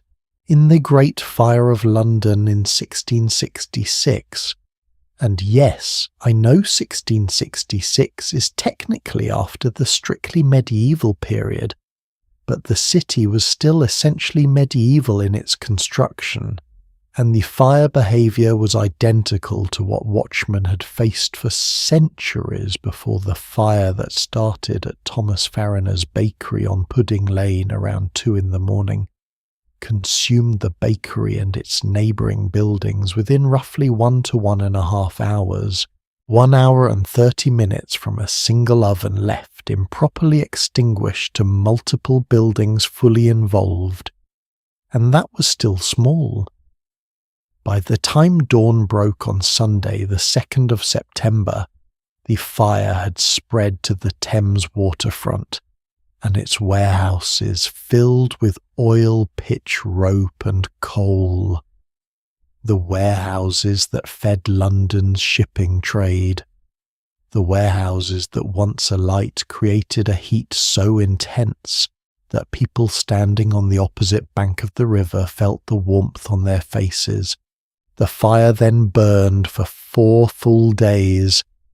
It destroyed an estimated 13,200 houses, 87 parish churches, and the original St. Paul's Cathedral, an area of roughly 400 acres of one of the most densely populated cities in the Western world reduced to ash. All of it started while people were asleep. All of it started in the dark. But if 1666 was the fire that history remembers, there was another fire 4.5 centuries earlier that I think deserves to be far better known. Because it is the one that changed everything about how London thought about the night watch and fire.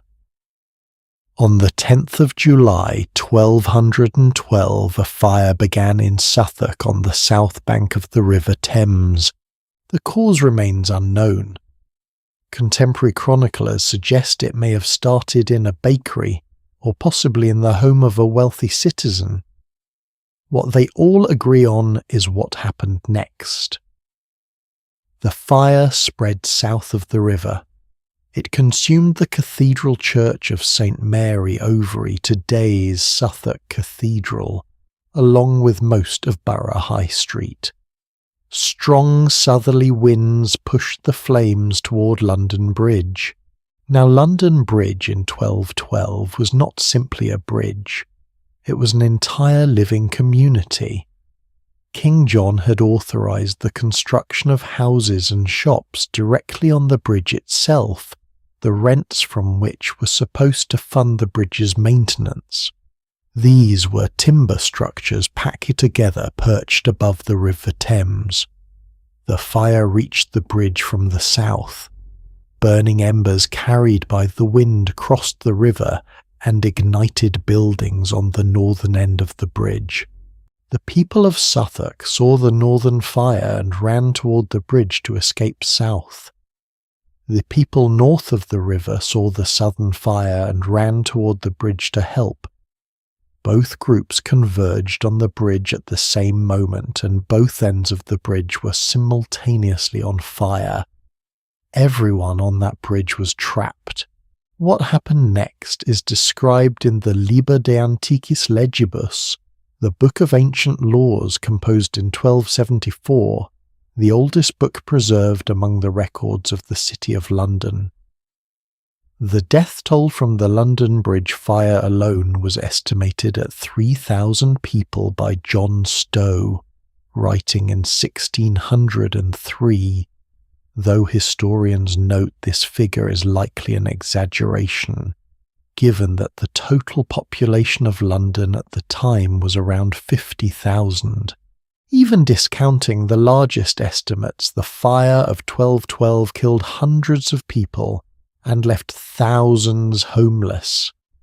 The economic disruption was severe. London Bridge remained partially unusable for years afterward, and in the aftermath, London finally took fire prevention seriously enough to mandate that all new houses must be roofed with tiles, shingles or boards. Existing thatched roofs had to be plastered. The thatched roof ban, which had existed on paper since 1189 but been largely ignored, became genuinely enforceable only after a catastrophe that people could not pretend away. Now, and this is where the Watchmen comes back in with renewed significance, what role did the Night Watch actually play when a fire broke out? 'Cause it's tempting to think a man with a lantern and a stick, what exactly could he do against a city on fire? The answer is both less than you'd hope and more than you might assume. When a medieval watchman spotted the glow of fire, a flicker of orange through a window that wasn't a candle pattern, smoke rising in the wrong direction, a smell of burning wood that was coming from the building and not from the hearth, his first and most critical action was to raise the alarm. Every second mattered. The rattle was sprung, the horn was blown, the shout went up, fire. Church bells began to ring, not in their regular cadence, but in continuous urgent peals, as described in the account of the Lausanne fire of 1405. The bells were the medieval city's mass communication system, and fire bells had a distinct recognizable pattern that every resident knew to fear. The watchman who spotted the fire early enough, who shouted loudly enough, who ran to the nearest occupied house, and hammered on the door with his staff, that watchman could, in practical terms, be the difference between 10 houses burned and 10 streets burned.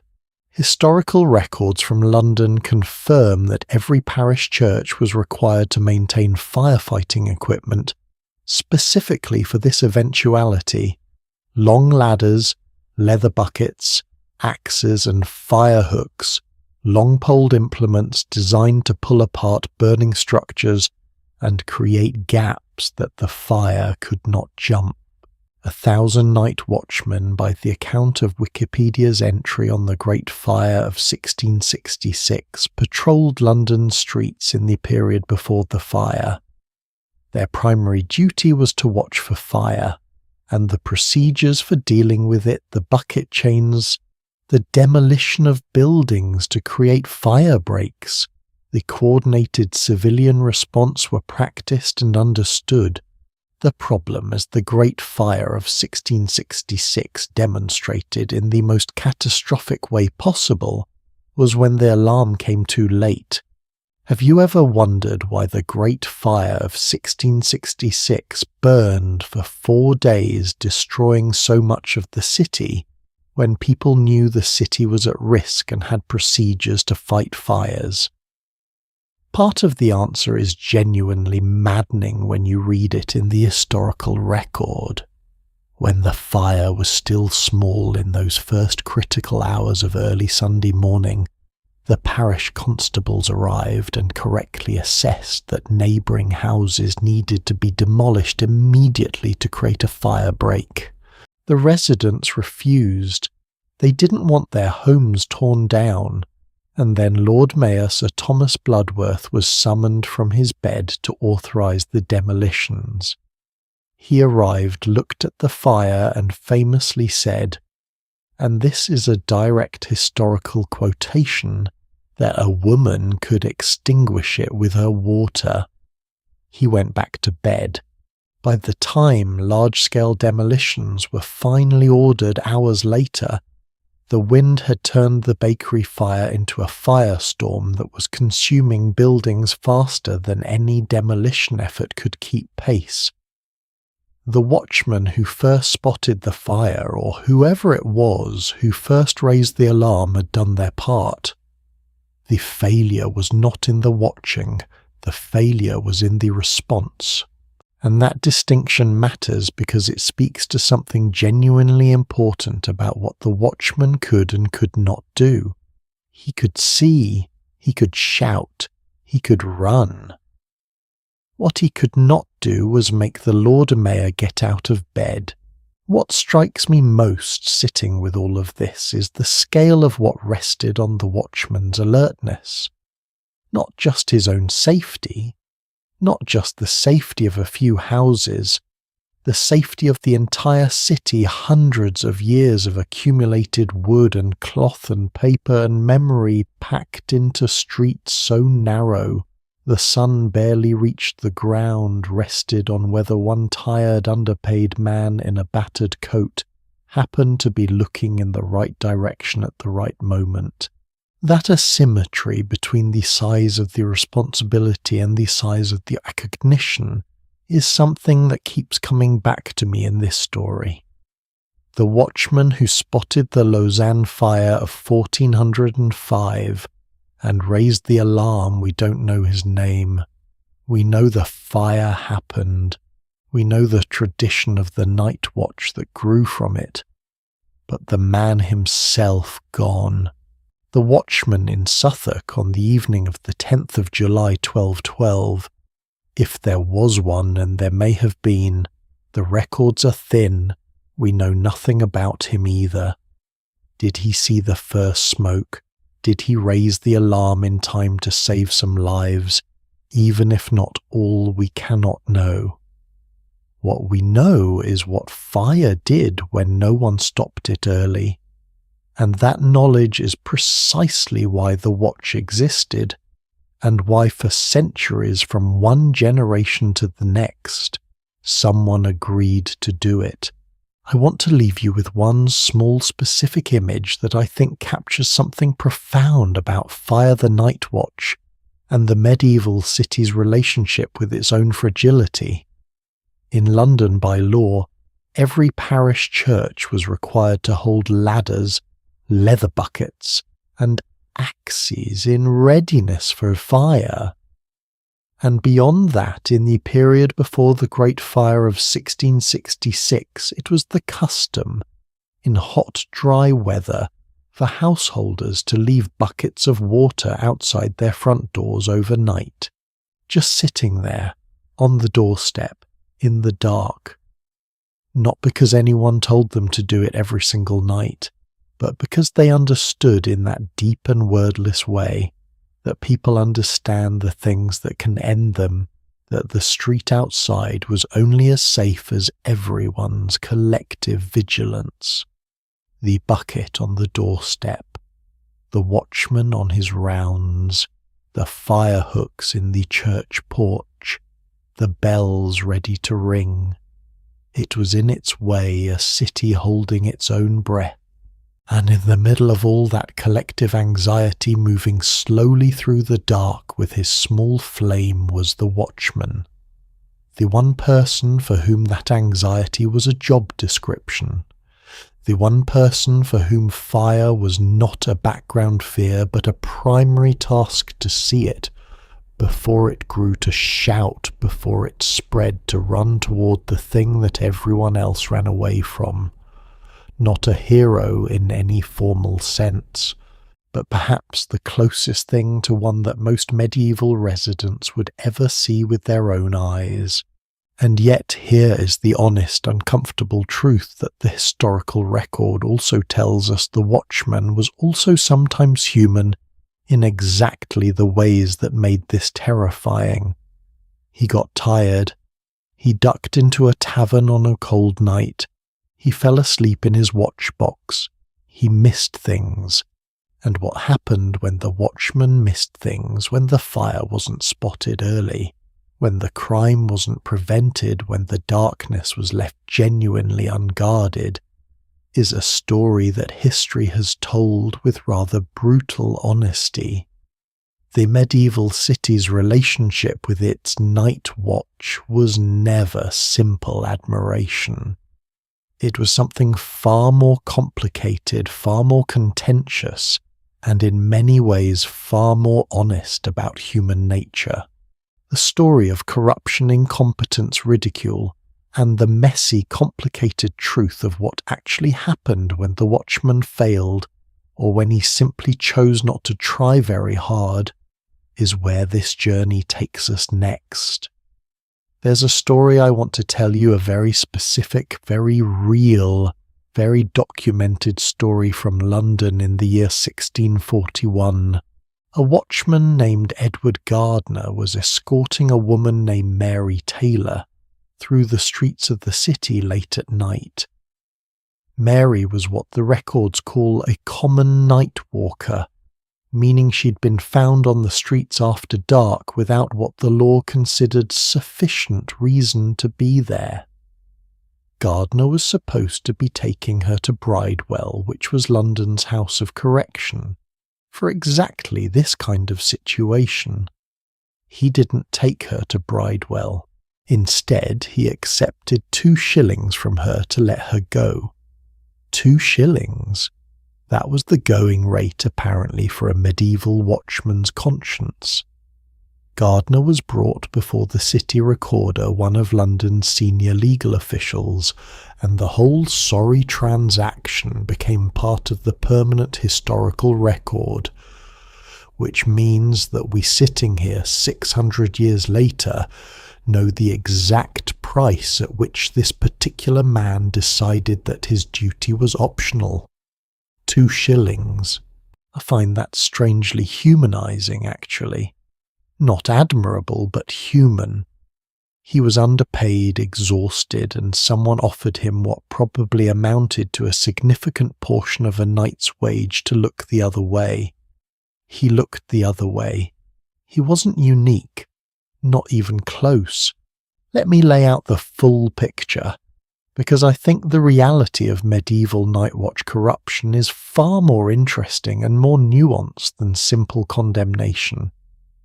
The historical record from London Parish's court documents and City Council minutes paints a portrait of a system that was structurally almost designed to produce failure.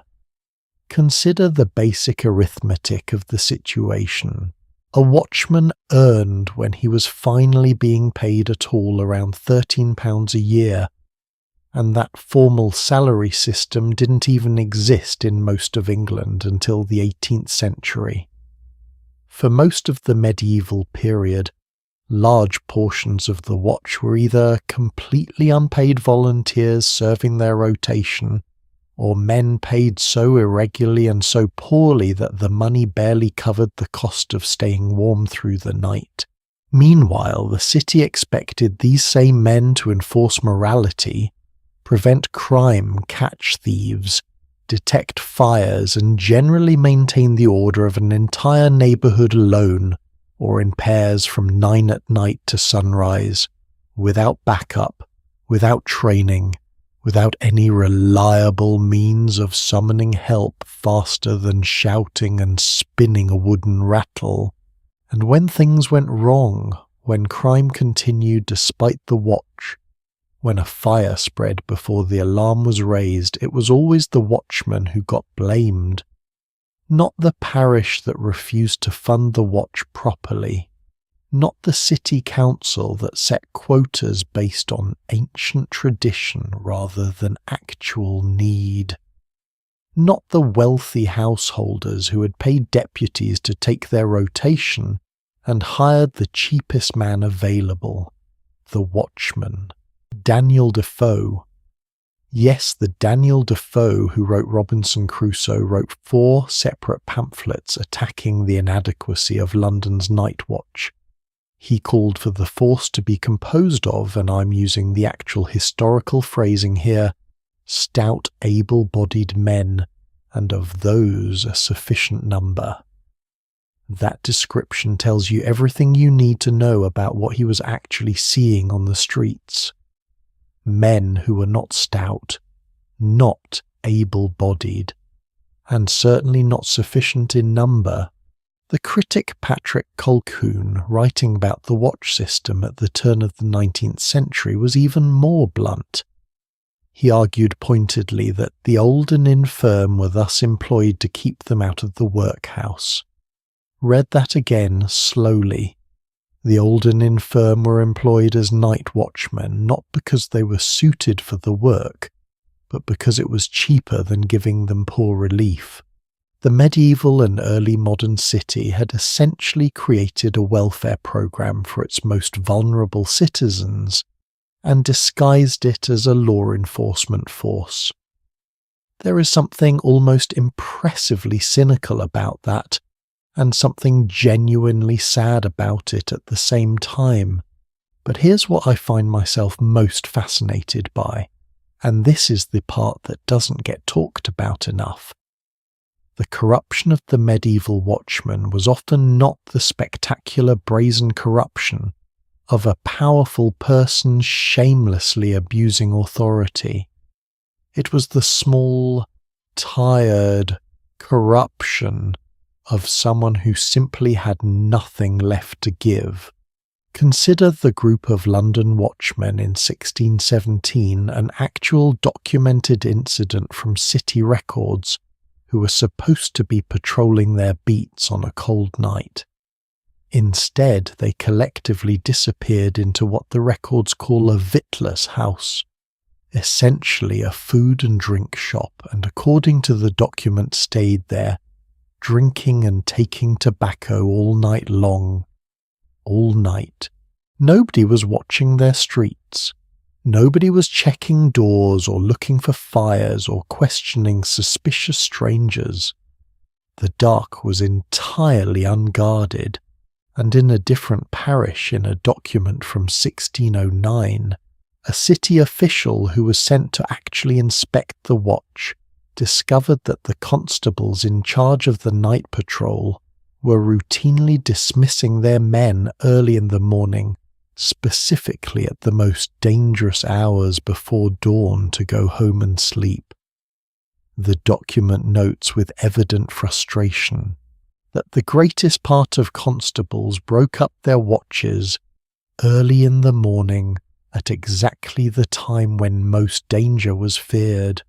The system knew exactly what time the danger peaked, and the watchmen were reliably not there for it. Here's a question I find genuinely interesting. Was this failure of character or failure of system? I've sat with this for a while, and I honestly think the answer is mostly system with a side order of human nature. The city of London in the late 15th and 16th centuries assigned roughly 6 watchmen per ward, covering hundreds of households in a city of tens of thousands. That works out, as one historical writer calculated, to something like one watchman per 400 people. One person for 400 people to cover the streets from 9 at night to sunrise, without pay or near without pay, without training, without backup closer than a shout. When you structure a system that way, you don't get to be surprised when it underperforms. You don't get to blame the individuals when the design itself was built for failure. The medieval city needed the watch to work.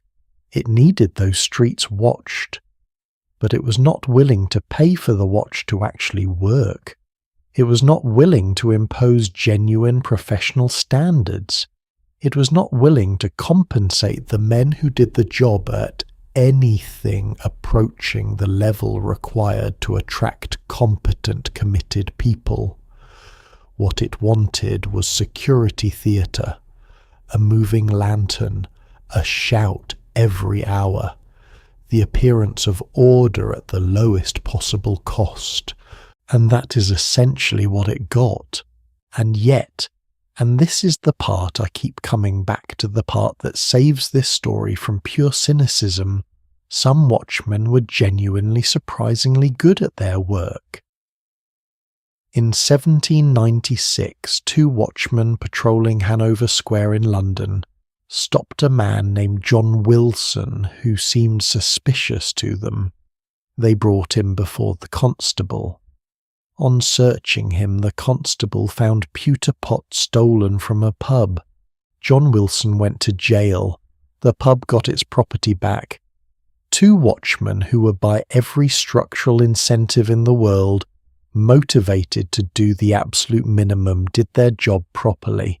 On the night of the 4th of February 1795, a girl near St. Paul's Cathedral screamed, "Watch and murder," into the London dark. 2 watchmen ran toward the sound. They arrived at a house where an angry, apparently drunk man named John Dunn came out brandishing 2 pistols and threatened to shoot the next watchman who approached. Any reasonable assessment of that situation suggests the sensible response is leave. Go back to the corner. The rattle isn't worth this. The watchmen didn't leave. They stood their ground. A trainee watchman on literally only his 2nd night encountered Dunn. Another watchman, Thomas Price, approached from off his regular beat, drawn apparently by the commotion. Dunn shot Thomas Price dead. Price was not even supposed to be on that street that night. He was off his beat, drawn by the noise, unable to stay away from a situation where someone might need help. He died for that instinct. The court records from the Old Bailey describe the trial of John Dunn for Price's murder. Dunn was convicted and sentenced to death, and Thomas Price, a watchman patrolling London streets for £13 a year, armed with a wooden staff and a rattle on a street he wasn't even assigned to, became a footnote in the historical record of a system that mocked underpaid and undervalued him. I think about Thomas Price sometimes. I think about what his last moments must have been like, the dark street, the shouting a man with pistols, and some calculation he made, however quick and wordless, that this was worth walking toward. Was he brave? Certainly. Was he foolish by any practical measure? Probably. Would any rational assessment of his employment contract have suggested he owed the city this? Absolutely not. And yet there he was. The historical record of the Night Watch contains thousands of men like Edward Gardner who took 2 shillings to look the other way, and it also contains Thomas Price who walked toward the pistols. Both of them were night watchmen. Both of them were underpaid. Both of them were working in a broken system. And what they chose to do within that broken system says something, I'm not sure exactly what, but something about the stubborn, irreducible unpredictability of individual human character. Systems can be broken. They often are. But sometimes within a broken system, a person decides to do the thing that needs doing. Not for the money, not for the recognition, not because anyone will know, but simply because in the dark on a street that is supposed to be watched, they are the one who is there. There is one more detail from the corrupt end of this history that I have to share with you because it's almost too perfect. A watchman from Suffolk across the river from London proper had developed a sophisticated understanding of his own power.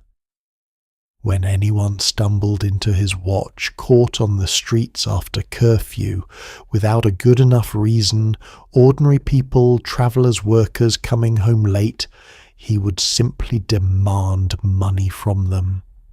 Not as a fine, not as any official process, just as the price of being allowed to continue walking. The records describe him as demanding money for passing the watch. Think about that phrase. The watch was a public service paid for by public taxes designed to protect the citizens of the city. And this particular watchman had quietly converted it into a private toll road. He was the security. He was also the threat. The thing the city had set up to protect people from the dark had become for this man's beat another thing to be afraid of in the dark. And that paradox, the guardian who becomes the danger, the protector who becomes the extortionist, the person entrusted with public safety, who exploits that trust, is not a medieval problem. It's a human problem.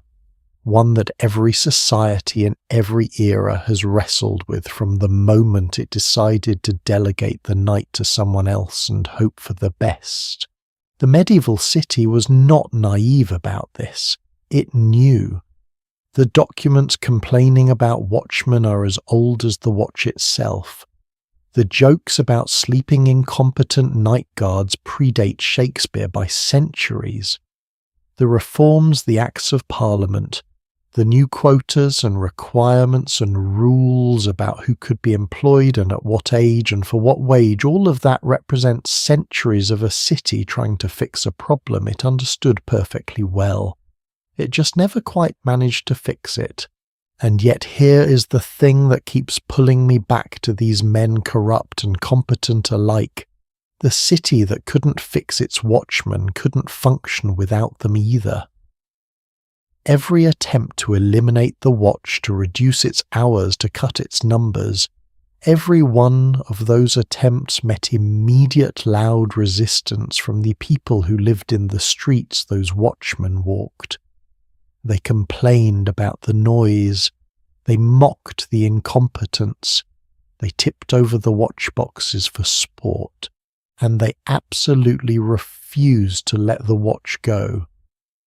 Because when the shouting and the mockery faded and the night came down, what they wanted, what everybody wants in some wordless and persistent part of themselves, was to know that someone was out there, that the dark was not entirely unguarded, that somewhere in the cold a lantern was moving. And it's that persistence, the way the Night Watch survived centuries of ridicule, underfunding, corruption and reform, that leads us to the truly remarkable story of what eventually came next. Because by the time the medieval watchman's era finally ended, something new was beginning to take shape in the streets of London. The city that had mocked and mismanaged its watchmen for 600 years was about to build something from those failures, something that would change policing not just in England but in every corner of the modern world. And the story of how that happened and what the Night Watchman's long imperfect legacy actually built is exactly where we go from here. The word curfew, you probably know it. You heard it from your parents growing up. You've seen it in the news during emergencies. It sounds modern, regulatory, almost bureaucratic, but the word itself is about 1,000 years old, and its original meaning has almost nothing to do with what we associate it with today. The word comes from the Norman French couvre-feu, cover fire. That's what it literally meant. Cover your fire, extinguish the flame, rake the ashes over the hearth. When the curfew bell rang in a medieval city, usually around 8 or 9 in the evening, it was in its original intent a fire safety instruction. The fear was straightforward. Wooden city, open flames, close quarters. Let anyone leave a candle unattended through the night and the whole street could be cinders by morning. So the bell rang, and you covered your fire. But here is where the story becomes considerably more interesting and considerably more revealing about how medieval society actually worked. Because almost immediately the curfew bell became something else as well, something that went far beyond fire safety. Something that tells you with startling clarity exactly who owned the medieval city after dark and who did not. This Statute of Winchester, passed by King Edward I in 1285, codified what had essentially been a social understanding into hard law. After the curfew bell, the gates of the city closed. The streets were supposed to empty, and anyone found on those streets without sufficient justification was to be arrested by the night watch and held until morning. The exact legal language is remarkable in its bluntness. If any stranger do pass by them, the statute reads, "He shall be arrested until morning." Any stranger, not any criminal, not any person with a weapon or intent to steal, just any stranger, anyone out in the dark. The Night Walker statutes, as historians now call them, criminalized not the activity of wrongdoing, but the act of simply being present in a public space after a certain hour. The night itself became an offence, and who was arrested under these statutes, who in practice did the watchman stop? The answer is the most illuminating thing in this entire history. Historians studying medieval and early modern London, and I'm drawing here on the research of scholars like Matthew Beaumont at University College London, who spent years excavating the social history of night walking, have found something that is obvious in retrospect, but nonetheless stunning when you see it spelled out in the historical record. The Night Walker statutes technically applied to everyone. In practice, they applied only to the poor. The Statute of Winchester itself contained a revealing exemption written directly into the law. A person caught on the streets after curfew without a lantern was by definition a suspect. A stranger, in the legal language of the time, meaning someone whose presence could not be immediately explained. But the statute also specified that exemptions could be made for, and here is the exact phrasing: a grand seigneur or another person of good repute, or their servant carrying out an errand for them, and that with a light. A grand seigneur, a person of good repute. If you were wealthy, if you were recognizable, if you carried yourself with the visible markers of status, you could be out at night. You could explain yourself. The watchman would step aside. If you were poor, if you were unknown, if you had no light and no obvious reason to be abroad after dark, you were by law automatically suspect. The night was not equally available to everyone. The night was divided along exactly the same lines as the day, but in a starker, harsher, less negotiable way. because in the darkness the usual signals of status were invisible, and so the law had to specify them. Let me give you the most perfect single illustration of how this worked in practice. The year is 1641. London. Lord Fielding, a nobleman, a man of unambiguous social rank, was travelling through the city in his coach at 1 a.m. The watch stopped him. Lord Fielding was incensed. He told the constable in charge of the watch that it was a disgrace to stop someone of such high standing. He threatened to box the constable on the ears if he was not immediately allowed to pass, and the constable, which I find rather remarkable given the power dynamics of the era, stood his ground. He said calmly and in words that were recorded for history, "It is impossible to distinguish a lord from another man by the outside of a coach, especially at unreasonable times." I want to stop there for a moment and just appreciate that sentence. It is impossible to distinguish a lord from another man by the outside of a coach, especially at unreasonable times. This constable, armed with a wooden staff and earning near nothing per year, had just told one of the most powerful class of person in England that darkness makes equals of us all. He was right, and Lord Fielding presumably was furious for it.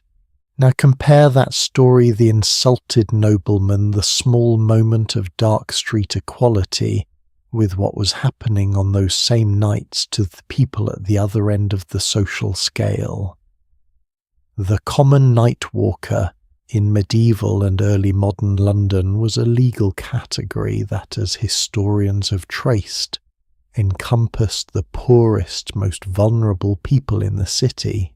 These were the people who had nowhere to go at night. Homeless migrants from the countryside who had come to the city looking for work and found none. Itinerant labourers between jobs. Women with no home or family connection. The sick. The elderly with no family to shelter them. These people did not choose to walk at night. They walked at night because there was nowhere else to be, and the law treated them as criminals. As scholar Matthew Beaumont documented in his research, the Nightwalker statutes served a function that had little to do with actual crime prevention. They were used particularly in the late medieval period as thousands of displaced peasants from the countryside flooded into English and European cities to control and marginalise the urban poor. The historian Richard of Devizes, writing in 1192 or 3, listed the inhabitants of London's nighttime streets with a kind of horrified fascination. His list is worth reading at full length because it tells you exactly who medieval London feared after dark. He wrote of actors, jesters, smooth-skinned lads, Moors, flatterers, pretty boys, effeminate singing and dancing girls, quacks, belly dancers, sorceresses, extortioners, night walkers, magicians, mimes, beggars, buffoons. Notice what is not on that list: merchants, lords, clergy, wealthy tradespeople. Everyone who had property and social standing was implicitly exempt from the fear. Everyone else was the night. Have you noticed yet how the picture we've been building is becoming something different from what we started with? We began with a story about a tired man with a lantern doing an unglamorous job, and gradually that story has expanded outward to reveal something much larger, a whole social architecture built around the hours of darkness that encoded the values and fears and power structures of medieval society with remarkable precision. The night was not just a time, it was a social space, and the watchman was not just a guard. He was, whether he knew it or not, an enforcer of that social space's boundaries. When he stopped a poor man on the street after curfew and brought him to the watch house, he was not only preventing a potential crime, he was participating in a system that defined certain people as inherently suspect by virtue of their poverty. When he let the nobleman's coach pass without challenge, or when he was challenged as in Lord Fielding's case and backed down, he was participating in the same system from the opposite direction. The watchman stood at the hinge between these two worlds. He was himself from the lower end of the social scale.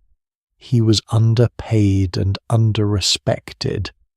He was often barely distinguishable in his circumstances from the very people he was arresting. And yet at night, he held the power. That irony, the poor man policing the even poorer man on behalf of a wealthy system that didn't particularly value either of them, is one of the defining tensions of medieval urban life. There was another dimension to who the Night Watch targeted that I want to address because the historical record is honest about it, even when we might wish it were not. Women who were found on the streets at night occupied a specific and particularly harsh category in the legal framework of the Nightwalker statutes.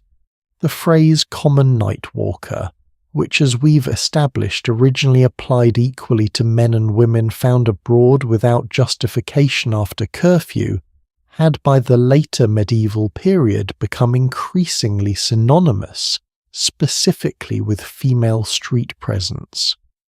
A man found on the streets at night was an idler or a vagabond.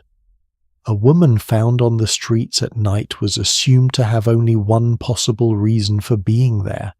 This was not simply social prejudice, it was written into the legal procedures around how the watch handled men versus women. Women were more likely to be taken to Bridewell London's House of Correction, which served as both a prison and, in crude terms, a place to which the city sent people whose existence it found inconvenient. The medieval night, in other words, was a gendered space as well as a classed space, and the watchman was required to enforce those gendered categories alongside the class categories, often without any way to verify anything, using only the judgment of a tired man with a lantern who was earning close to nothing and was expected to make split-second social determinations in the dark. The room for error, for bias, for injustice was immense. The room for actual justice was by comparison quite small, and yet, and I keep returning to this because I think it's important, the system was not without its small moments of resistance. That constable who told Lord Fielding that he could not distinguish a lord from any other man in the dark, he was doing something quietly extraordinary. He was insisting in the face of enormous social pressure to do otherwise, that the law was the law. That the Night Watch's job was not to defer to power, but to maintain a basic standard no one without justification on the streets after dark. He was applying the principle of the Night Walker statute to the one class of person it was never supposed to inconvenience, and his word survived not because anyone celebrated him, but because Lord Fielding was angry enough to make a formal complaint, and that complaint was recorded, and in the recording of his anger, the constable's quiet courage was preserved for centuries. History often works that way. We know about the small acts of dignity not because they were celebrated, but because the powerful were offended by them. What I keep finding myself thinking about in the context of all of this is a question that the medieval Night Watch raises with uncomfortable directness. When you give a person authority to decide who belongs on the streets and who does not, when you give them a lantern and a staff and a set of laws, and send them out into the dark, you're also giving them enormous power over the most vulnerable people in the city. The medieval watchman had no training, no oversight really, no accountability beyond the vague threat of being brought before the constable if he was caught taking bribes. He made hundreds of small decisions every night about who to stop, who to let pass, who to arrest, who to ignore. And those decisions were not made from a position of neutrality. They were shaped by the same biases, fears, and social assumptions that shaped every other aspect of medieval life. The poor were suspect by default. Women alone after dark were suspect by definition. Strangers without lanterns were suspect by law, and the watchman was expected to act on those suspicions quickly, without much information in the dark. Does any of that sound familiar to you?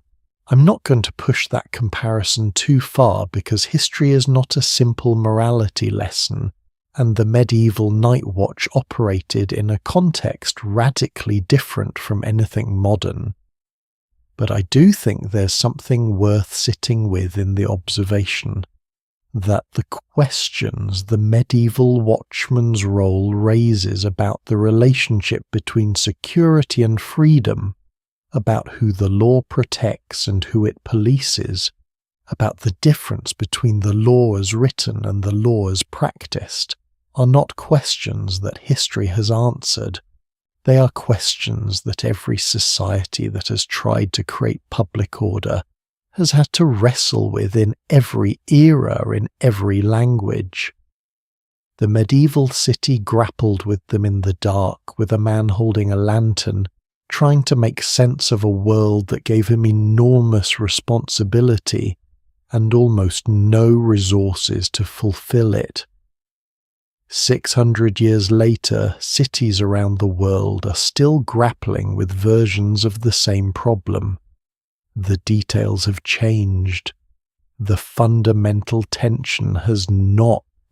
There is one final detail from this chapter of the story that I want to leave you with. The city of London in the Statute Civitatis Londoni, the city's formal statutes from 1285, the same year as the Statute of Winchester specified that no one should be found on the streets after the curfew rung at the Church of Our Lady at Bow, with a sword or buckler or other weapon for harm-doing, or from which evil suspicion might arise. No weapon after dark, no sword, unless you were, and here is the exact language of the exception, Grand Seigneur, or another person of good repute, or their certain messenger, who is vouched for by them going the one to the other for the guidance of light. The light again. The person of good repute and their lantern, this was the passport to the night. This was the credential that granted entry to the hours of darkness, and the watchman's job among everything else was to check for that credential, to look at the person standing in front of him in the dark, their clothes, their bearing, their evident wealth or poverty, their lantern, or their lack of one, and make a judgment. He was the gatekeeper of the night, not the night's owner, never that, but the person who decided hour by hour who the night would receive and who it would refuse. And that role, the gatekeeper, the enforcer of boundaries, the man standing between the city's order and its disorder, is about to bring us to the most unexpected dimension of the watchman's world. Because what most people don't know about the medieval night watch is that the watchman was not alone out there in quite the way we've been imagining.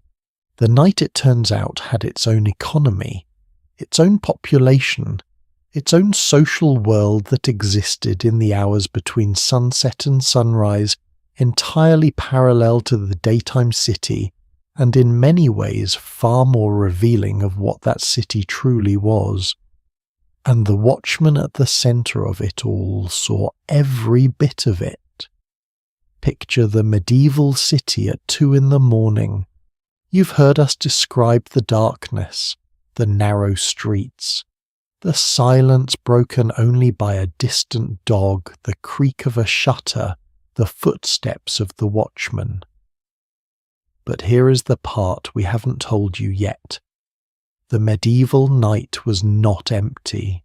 Beneath the silence, behind the closed shutters in the alleys that the watchman had just checked and was now moving away from, there was an entire world operating in the dark. A parallel economy, a shadow city, a collection of human beings who by necessity or by trade or by the simple requirement of keeping the larger city functional were awake and working when everyone else was supposed to be asleep, and the watchman walking his beat night after night was the only person who saw all of them. Let's start with the people the medieval city absolutely needed awake at night, and yet treated as though their very existence was slightly embarrassing. The bakers. In most medieval towns across England, France and Germany, the baker was one of the very few tradespeople formally exempted from the curfew restrictions. The reason was practical and undeniable. Bread needed to be ready at sunrise. People needed it for breakfast.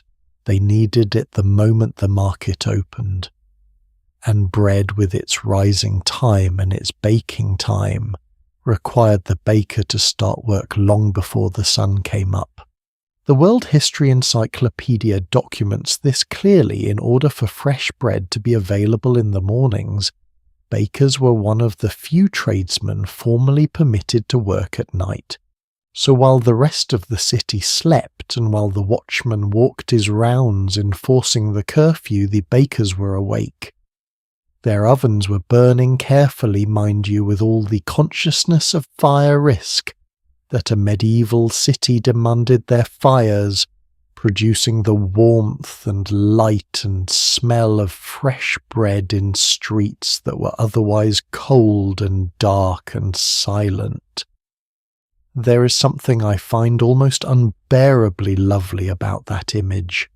The watchman checking that all fires were covered and all strangers were accounted for would have walked past the baker's window and seen that warm glow from inside.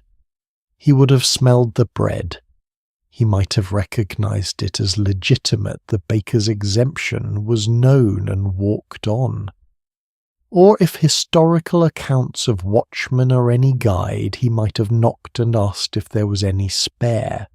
But the bakers were the respectable end of the medieval night economy. Let me tell you about the other end. Have you ever heard of a gong farmer?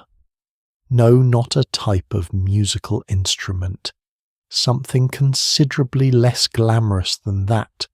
A gong farmer. The term comes from the Old English word for human excrement, was a person whose entire profession consisted of entering the cesspits and privies of medieval homes and removing what had accumulated there. In a world without running water, without flush toilets, without sewage systems of any kind, someone had to do this. Someone had to climb down into those underground chambers, sometimes 20 feet deep, and shovel out what the city had been depositing for the past year or two. That person was the gong farmer, and by law this is a real documented legal requirement. The gong farmer was only permitted to work between 9 in the evening and 5 in the morning, not because the city was thoughtful about their working conditions, but because the sight and smell of cartloads of medieval human waste being transported through the streets was considered too unpleasant for the daytime public. So the gong farmer worked in the dark, from 9 at night to 5 in the morning in the same hours that the watchman walked his rounds, Teams of 3 or 4 men described in historical records with a terrible specificity would move through the city. One man called the Holeman would descend into the cesspit and fill buckets. The rope man would haul the buckets up. The tubmen would carry them to the cart. Then the cart would move through the streets in the dark toward the city's designated dump sites beyond the walls. The gong farmer was well paid, as historical records document earning around 6 pence a day during the Tudor period, roughly a week's wages for an ordinary labourer. The money reflected not generosity but the absolute indispensability of the work, combined with the near-universal human unwillingness to do it. They were also required to live in designated areas of the city away from the more prosperous neighbourhoods. Their presence was needed. Their proximity was not desired. In 1325, a gong farmer named Richard the Raker was working at his own cesspit. A man named Richard, who apparently also needed his own privy emptied, which is somehow the most human detail in this entire history, when the rotted ceiling of the cesspit gave way beneath him. Richard the Raker drowned.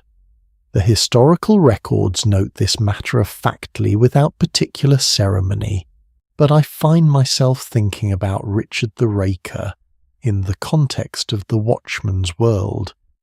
Here was a man working the same hours as the night watch, doing a job that was arguably more essential to the city's survival than almost any other disease, and contaminated water killed vastly more people than crime did, receiving more pay than the Watchman, and yet treated with considerably more social contempt. The gong farmer was one rung below the Watchman on the social ladder, which, as we've established, was already not a high rung, and yet the city functioned because of both of them. The medieval night economy had other inhabitants as well, a whole taxonomy of people and occupations that the Watchman would have encountered on any given circuit of his beat. There were the link boys. Link boys were young men, often quite young teenagers, or even younger, who hired themselves out to wealthy travellers and revellers as human torches. They carried burning links, torches made of tow and pitch, and ran ahead of carriages and sedan chairs to light the way through unlit streets. Samuel Pepys, in his famous diary, described links as exactly these torches of tow or pitch, carried to illuminate the night. For a city that had no street lighting of any kind, the link boy was an essential service for anyone wealthy enough to hire one. He was also, in the eyes of the Nightwalker statutes, entirely legal. He was carrying a light which was the medieval equivalent of a passport after dark. The Watchman would have recognized link boys immediately. They were loud, they moved quickly, they carried fire. They were the nighttime equivalent of a taxi. Wherever they ran, someone wealthy was following. Then there were the doctors. Medieval cities made specific exceptions for medical professionals in their curfew regulations. A doctor or a midwife called to an emergency in the night had a clear, recognized right to be on the streets. They were among the few people who could without challenge carry a light through the city gates after dark and expect the watch to let them pass. In medieval Venice, there is a documented example that I find charming in its specificity. The entire Barbers' Quarter was specifically exempted from the curfew regulation. The reason was that barbers in the medieval period served as surgeons. They did minor medical procedures, set bones, treated wounds, and their services might be needed at any hour of the night. So in Venice the barbers stayed awake. their lanterns burned, and the watchman walking past knew to leave them alone. And then there were the travellers, the people who arrived too late at the city gates and found them closed and spent the night in a doorway or in the straw of a stable waiting for morning. The Statute of Winchester, which we've discussed, specified that any stranger found on the streets after dark was to be arrested and held until morning, if no suspicion be found. The statute adds the stranger could then go free. This meant that a proportion of the people the watchman dealt with every night were simply travellers with bad timing. A merchant whose cart had broken down on the road, a pilgrim who had misjudged the distance to the next town, a young man from the countryside coming to the city for the first time, arriving after the gates had closed and having no idea what to do next. These people were not criminals. They were, in the language of the statute, strangers, and the watchman was expected to determine in the dark with minimal information whether a stranger was innocent or dangerous, and to make that determination correctly every single time. He often got it wrong in both directions. He arrested people who had done nothing wrong. He let through people he should have questioned. He was one tired man, usually in pairs at best, covering hundreds of people per square mile, doing a job that required the instincts of a detective and the authority of a judge and the physical courage of a soldier. He had none of those things professionally. He had only whatever he brought to the work from within himself. What strikes me about the medieval night economy, this entire world of bakers and gong farmers and link boys and doctors and travelling strangers, is how invisible it was to the daytime city. By morning the bread was ready in the shops. The cesspits had been emptied and the carts were gone before the first housewife opened her shutters. The link boys were asleep somewhere. The doctors were back in their beds. The travellers were either arrested or released. The city that woke up with the sun had no direct evidence of the night that had passed. It was cleaned, supplied, managed. The work was done. The only person who had witnessed the whole of it, the baker's fire, the gong farmer's cart, the link boy's torch, the stranger's frightened face in the lantern, light, was the watchman. He was the night's only consistent witness, the sole human being whose job required him to be present throughout the entire dark span from 9 to sunrise to see every part of the city's hidden machinery. And then when the sun came up and the city woke and the day resumed, he went home. Not celebrated, not thanked, not particularly noticed.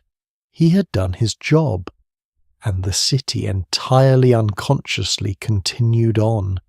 There is something philosophically interesting to me about this position, the witness who is never acknowledged. Every culture has people whose work is done while others sleep. We have them today. The night shift workers at hospitals, the truck drivers who keep food moving, the cleaners who pass through offices in the dark and leave them spotless for morning, the servers at 24-hour diners, the security guards at empty buildings. They are the infrastructure of the sleeping world. The reason that morning, when it comes, finds everything more or less in order. The medieval watchman was the first organised version of this role, the first person whose official job it was to stay awake so others didn't have to. And when I think about him now, old usually, or poor, or injured, or simply without better options, I think about what it must have felt like to walk home at sunrise through streets that were just beginning to fill with the morning's activity. the market women setting up their stalls, the apprentices opening the shutters, children running errands, the whole daytime city starting its engine, and him moving against the current of it heading home to sleep. Had he arrested anyone that night checked? He couldn't know if it mattered. Had his patrol prevented a fire? Perhaps. He would never find out. He carried the night in him, and the city didn't know it.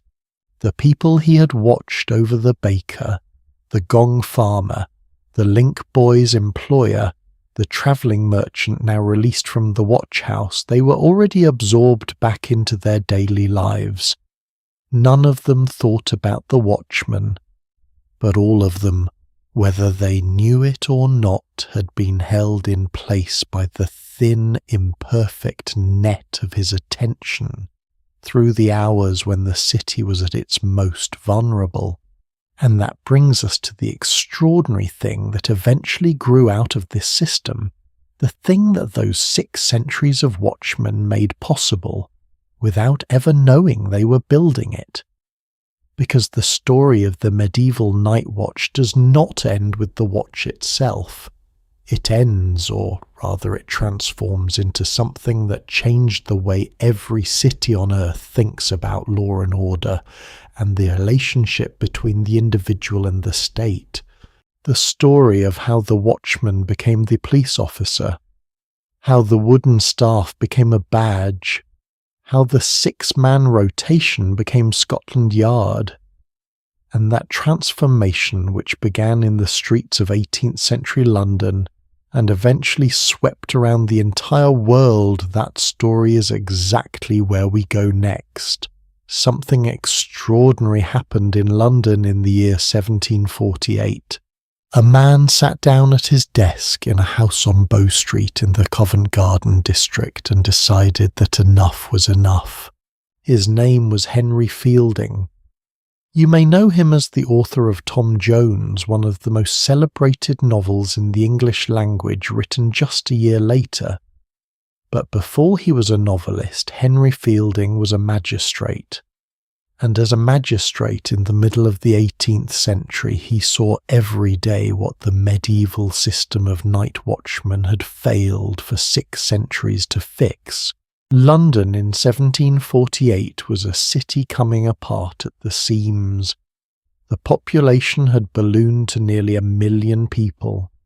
The watchmen, 4,500 of them by some counts, were still operating on essentially the same system that Edward I had mandated in 1285. The same rotation, the same wooden staves, the same structural inability to actually investigate or pursue crime, the same corruption, the same old men sleeping in watch boxes, and the crime, particularly highway robbery, organised gang activity, and a gin epidemic that was turning whole neighbourhoods into something out of a nightmare, was simply beyond anything the watch could address. Fielding wrote a report on the state of London crime in 1751 that is remarkable for its frankness. He found that the increase in criminal activity could be attributed to multiple causes: people flooding into London expecting easy work government corruption, and the sheer ineffectuality of the existing constables and watchmen. Then, instead of just describing the problem, he did something about it. From his house at number 4 Bow Street, which was both the Chief Magistrate's official residence and effectively his office, Henry Fielding organised a group of men specifically tasked with actively pursuing criminals, not waiting for them to be caught red-handed, not patrolling streets and hoping for the best, actually investigating crimes, gathering information, going after known offenders. This was a concept so radical in the context of English law enforcement that it barely had a name yet. The men were originally called simply Mr. Fielding's People. The public later nicknamed them the Bow Street Runners, a name the officers themselves reportedly disliked but which stuck forever. The force started with 6 constables. 6. But what made them different from everything that had come before was not their number. It was their philosophy. Henry Fielding had a motto: quick notice and sudden pursuit. Speed, information, active engagement. For the first time in the history of English law enforcement, there was a group of men whose job was not simply to be present on the streets, but to actively think, to investigate, to pursue. The Bow Street Runners were also the first law enforcement body in England to receive government funding. Fielding convinced the government to contribute £200 per year to support his officers, a modest sum but a fundamental conceptual shift. The watch had always been either unpaid or locally funded. Here for the first time was central government money going toward professional law enforcement. Henry Fielding died in 1754, just 5 years after founding his runners. He was only 47 years old. His successor was his half-brother, Sir John Fielding, and here the story gets one of its most remarkable human touches. Sir John Fielding had been blamed since the age of 19. An accident in his youth had cost him his sight completely, and yet he became, by most historical accounts, the most effective and innovative magistrate of the entire 18th century. He expanded the Bow Street Runners significantly. He created horse patrols for the highways outside London, the first time any organised force had been dispatched beyond the immediate city. He set up a newspaper specifically designed to circulate descriptions of wanted criminals and stolen goods, something functionally similar to what we would call a police bulletin. He is said to have been able to recognise the voices of over 3,000 criminals from memory alone. The blind beak of Bow Street, his contemporaries called him, the man who could not see building piece by piece the infrastructure of modern policing. I find that almost impossibly poetic, but even the Bow Street Runners, remarkable as they were, faced a fundamental limitation. They were based in one location. They investigated serious crimes. They had no mandate to patrol the streets generally, no authority to prevent the kind of everyday disorder and petty crime that the watch ineffective as it was at least nominally addressed. London by the early 1800s was a city of nearly 1.5 million people, and it was policed, if that word even applies, by 4,500 night watchmen and 450 constables. Let me give you that ratio again because it is genuinely staggering. 1,500,000 people, 4,950 men to maintain order. And many of those men were, as we have documented, extensively old, underpaid, corrupt, asleep, or some combination of all four. The crime statistics of the era reflected this reality. Robbery rates were climbing. Street violence was escalating, and the pressure for a fundamental reform of how London policed itself was building to a point that could not be ignored. Enter Robert Peel. It is 1922. Wait, let me correct that, 1822 when Peel is appointed Home Secretary. He is 34 years old, sharp, and absolutely convinced of something that most of his contemporaries still viewed with deep suspicion. London needs a professional police force. Not more watchmen, not more constables, not more Bow Street Runners. A completely new institution, full-time officers, paid salaries, not rewards, hierarchical, organised, accountable to a central authority, present throughout the city all day and all night, focused on crime prevention rather than just reaction. The English public resisted this idea with a passion that is hard to fully appreciate today. There was a genuine, deep-seated cultural horror of what a professional police force might mean. The word that kept coming up in the debates was tyranny. One Russian visitor to England in this period noted with bafflement that the English have a dread of a strict constabulary and prefer to be robbed rather than to see sentries and pickets. People genuinely believed that a paid, uniformed, organised police force was a step toward the kind of despotic state control they associated with France, with Napoleon, with arbitrary power. You would create an army on the streets of officers loyal to the government, not the people, and freedom would die. These fears were not irrational given the historical context. They came from real experience of how standing armies had been used in English history. They came from watching what police forces on the European continent actually did. But they were also ultimately insufficient to hold back the tide. In 1829, Peel's Metropolitan Police Bill passed through Parliament, and on the 29th of September of that year, a date now remembered as the founding of what many consider the world's first modern police force, the Metropolitan Police appeared on the streets of London. They wore blue uniforms, deliberately chosen to be as different as possible from the red coats of the military. They carried wooden staffs, not swords, not firearms. The connection to the old Watchman's wooden staff was at least symbolically preserved. They were to be unarmed, civilian, present among the people.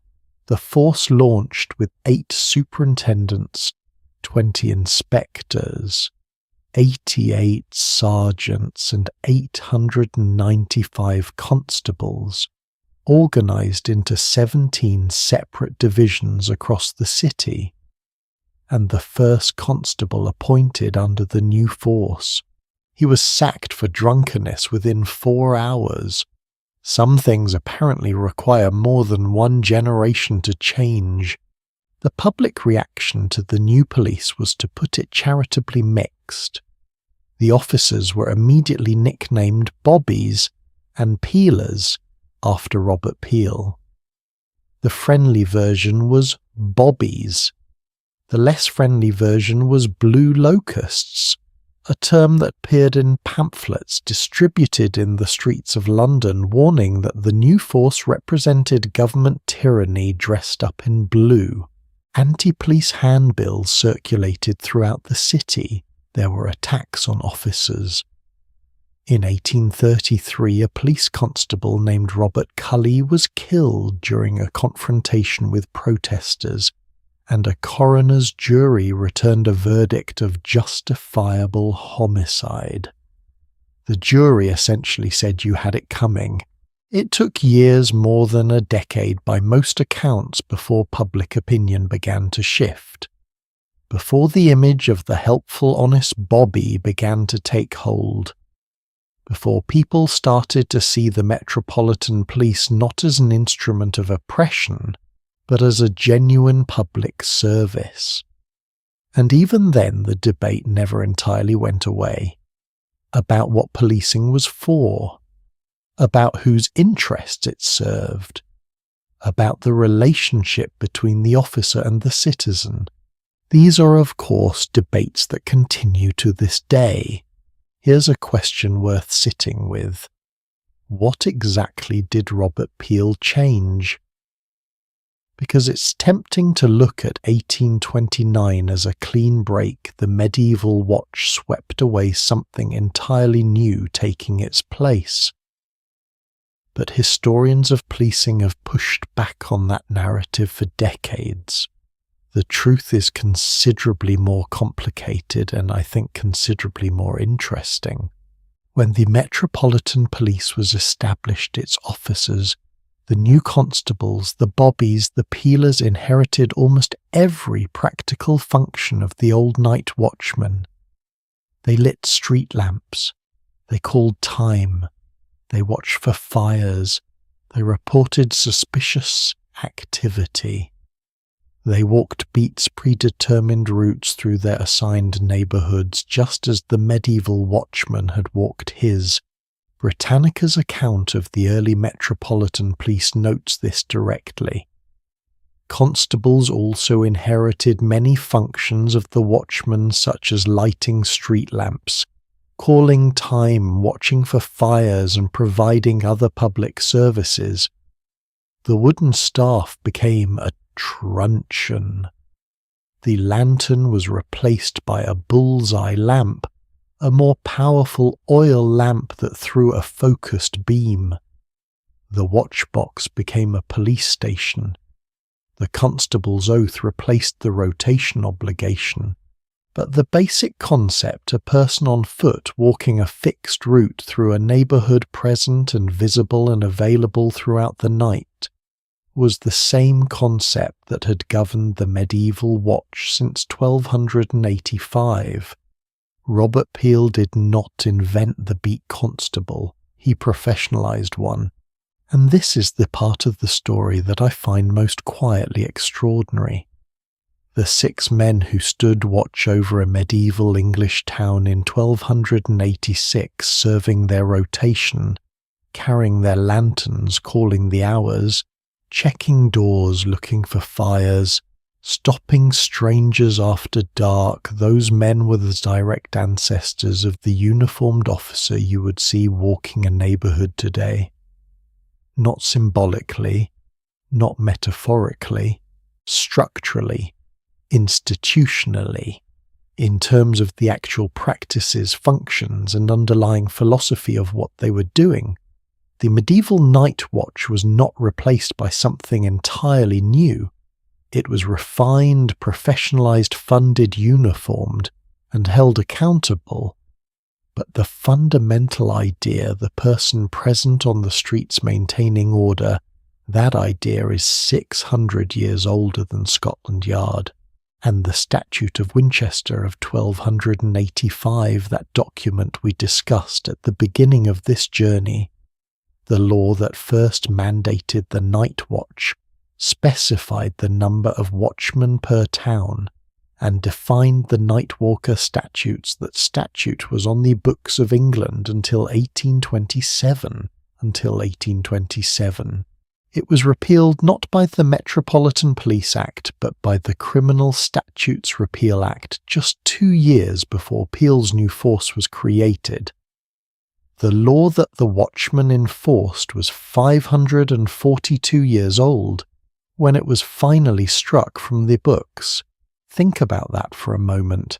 542 years of the same law governing the same basic function, carried out by an unbroken chain of tired, underpaid, imperfect, sometimes corrupt, sometimes heroic, always human men walking the dark streets of English cities. Does any of this change how you think about the police officer you might pass on the street tomorrow? I find myself thinking about this, about the bobby walking his beat in the 1830s, meeting suspicion and hostility from a public that didn't trust the new institution, about the constable in 1795 who walked toward the pistols and died for it, about the medieval watchman checking doors in London in 1300, counting the hours until sunrise, about the night watchman in Lausanne climbing his 153 stone steps every night for 600 years without interruption. All of them in an unbroken chain, passing the lantern from one hand to the next across the centuries. The function remains. The need remains. the fundamental social contract that someone will be awake so others can sleep, that someone will watch the street so everyone else can rest, remains. What changes are only the details. The wooden staff becomes a badge, the lantern becomes a radio, the watchbox becomes a precinct, the rotation becomes a career. But the person standing between the city and the dark keeping watch, that person is still there. And when you place all of this, the 600 years of Watchmen, the corruption and the courage, the curfew bells and the fire alarms, the Statute of Winchester and the Metropolitan Police Act, when you place all of that in front of you and look at it, whole one final question emerges. A question that cuts through all of the history and all of the institutional analysis and arrives somewhere that feels to me more personal. What does it mean for a civilization, any civilization in any era, to decide that some people will walk the dark streets so that everyone else doesn't have to? What does that arrangement say about us? About what we owe each other? About the invisible labour that holds society together through the hours when no one is watching? That question, and the answer that this entire story has been quietly building toward, is what we'll settle into for the final stretch of our journey tonight. We've come a long way tonight. From a narrow cobblestone street in medieval England lit by one small flame inside a horn lantern, from a tired man in a battered coat staff in hand counting the hours between 9 in the evening and sunrise, from a city that needed protecting and could only afford the cheapest, most imperfect version of protection it could imagine. We've walked through fire and bribery and boredom and courage and curfew bells and cesspit workers and the blind magistrate of Bow Street and the blue-coated officers of 1829, and now, as your eyes are probably growing heavy and the night outside your own window is doing what medieval nights always did, holding its silence, hiding its secrets, I want to tie it all together. Because there's one thread running through everything we've talked about tonight that I haven't named yet. Something hiding in plain sight connecting the medieval Watchmen to every city and every country in the world right now. In 1631, less than 400 years ago, a group of English settlers arrived in a cold, unfamiliar place across the ocean and immediately did what English settlers did. They established a night watch. The town was Boston, Massachusetts. The date was April of that year. A court order mandated that watches be set at sunset, and an officer with 6 patrolmen began walking the streets of what was then a raw new settlement on the edge of a continent they were only beginning to understand. By 1636 the watch had been expanded. Every able-bodied man in town was required to take his rotation. Richer men unwilling to serve paid substitutes to go in their place. Sound familiar? It should. Because this was not America inventing something new. This was America importing something very, very old. The Statute of Winchester of 1285, the rotation system, the unpaid civic duty, the wealthy man buying his way out, all of it crossed the Atlantic on the same ships as the settlers themselves. Boston got its watch in 1631. New York, then called New Amsterdam under Dutch rule, established its citizens' rattle watch in 1652. Philadelphia followed in 1700. And in every single one of these colonial settlements the watchmen drank on the job, fell asleep, took bribes, were elderly and infirm and totally unsuited to the work, exactly as they had in London for 4 centuries before. The British settled a new world and built almost as their first act of civilization the same imperfect system they'd brought from home. There's something both funny and deeply human about that. By 1838, 207 years after Boston's first night watch, the city finally replaced its patchwork of watchmen with something new. A full-time, funded professional police department, modelled on what Robert Peel had created in London 9 years earlier. The Boston Police Department today traces its unbroken institutional history directly back to the 1631 watch. Think about what that means. There is a direct, continuous, documented chain of custody, from a medieval English householder picking up a wooden staff in 1286, serving his rotation under the Statute of Winchester, to the Boston police officer walking a neighbourhood beat today. 740 years of the same basic job in an unbroken institutional line. Not the same tools, not the same laws, not the same standards, not even the same continent, but the same function, the same essential social arrangement, the same answer to the same question every city in human history has had to answer: who keeps watch when everyone else sleeps? The Peelian principles, the philosophy that Robert Peel articulated when he created the Metropolitan Police in 1829, are still taught to every new police officer in the United Kingdom today.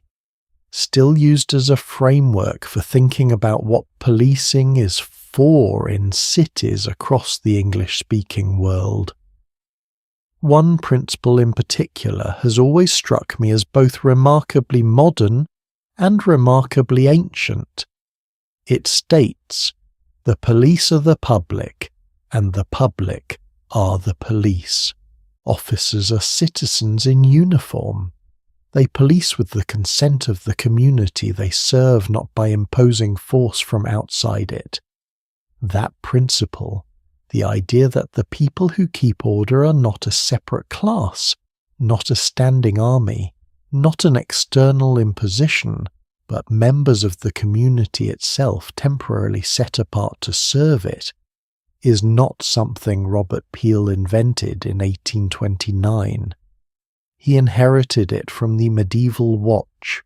The rotation system, for all its failures, was built on exactly that idea. Every man in the parish took his turn. The responsibility was shared. The watchman was not a professional soldier. He was a baker who happened to be keeping watch this week. The community policing itself. The principle is 600 years older than its famous articulation, and here is what I think is the deepest truth that this entire story has been circling toward. Every city that has ever existed has had to grapple with a single fundamental problem. Human beings left entirely to themselves in the dark will sometimes do terrible things to each other. Not most of the time, not even often, but sometimes. And the question of how to address that, how to protect the sleeping from what the night might bring, without creating something more oppressive than the threat you're trying to prevent, that question has no perfect answer.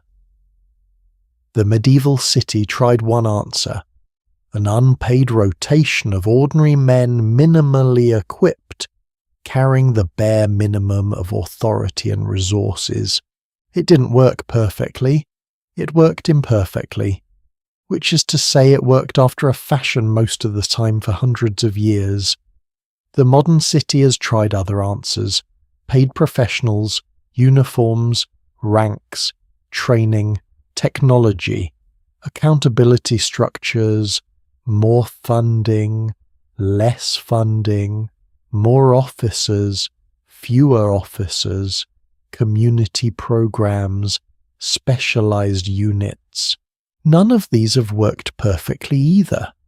They have all worked imperfectly, which is to say they work after a fashion most of the time. What never changes is the underlying problem, and what never changes is the underlying human need that produces both the problem and every attempt at a solution. The need to feel safe when we are most vulnerable. The need to know that someone somewhere is awake. I think about the Watchmen a lot in this context.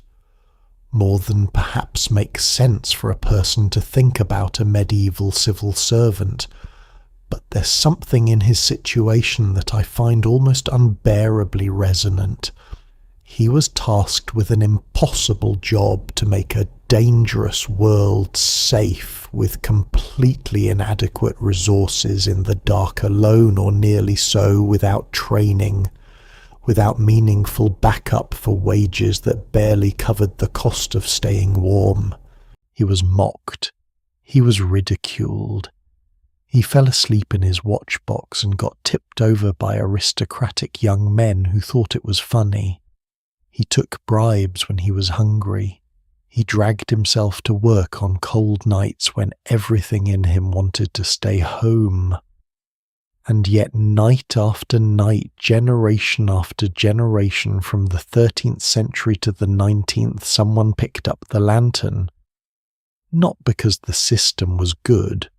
The system was terrible. Not because the pay was adequate.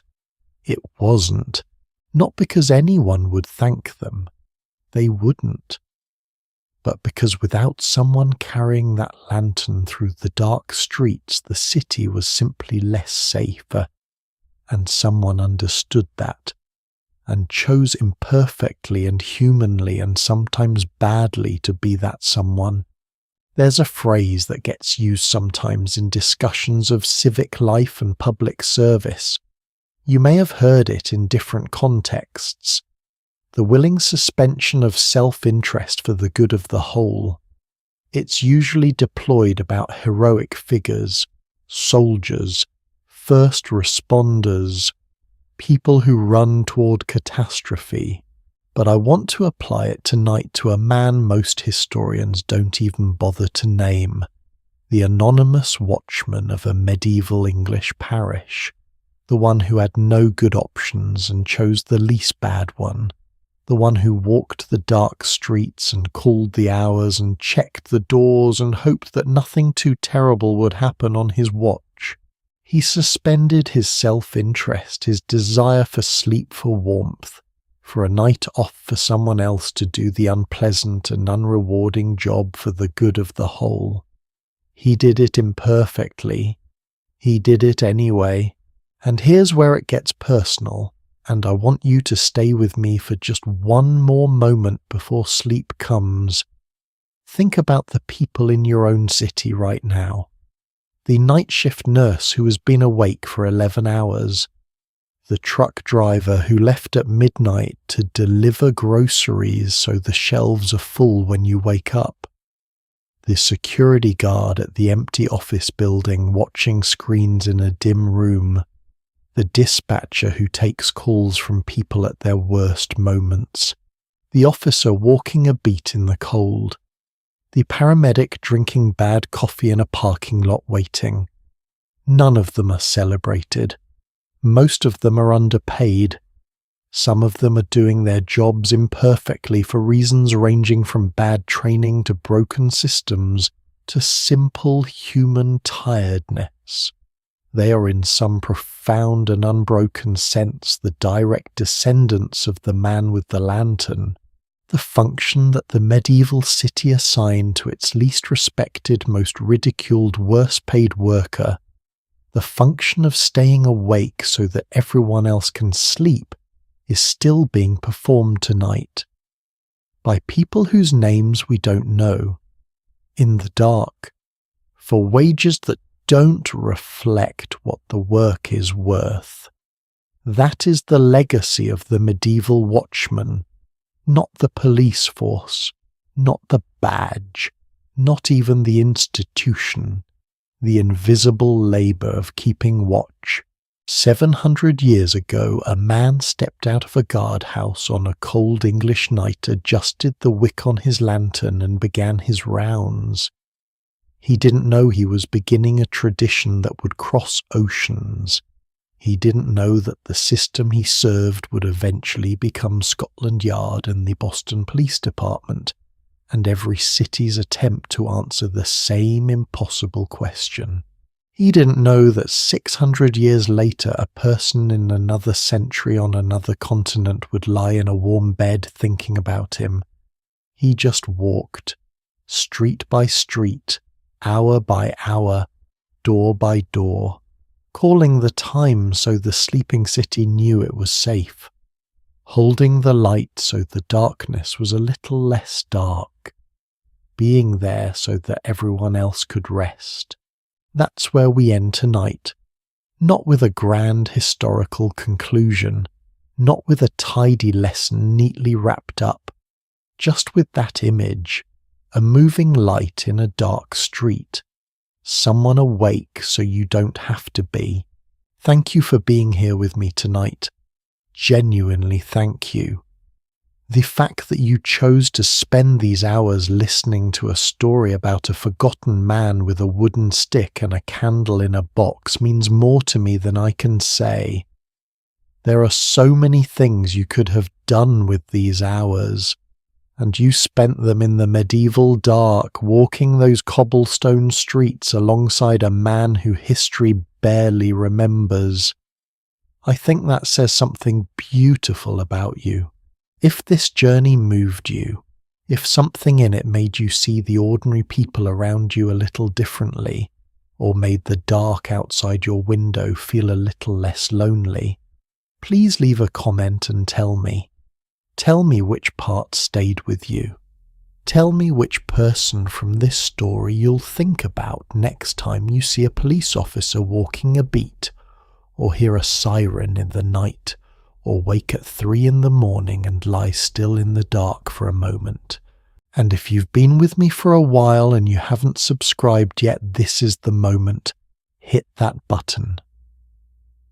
Because the next story I'm building is going to take you somewhere you never expected to find yourself.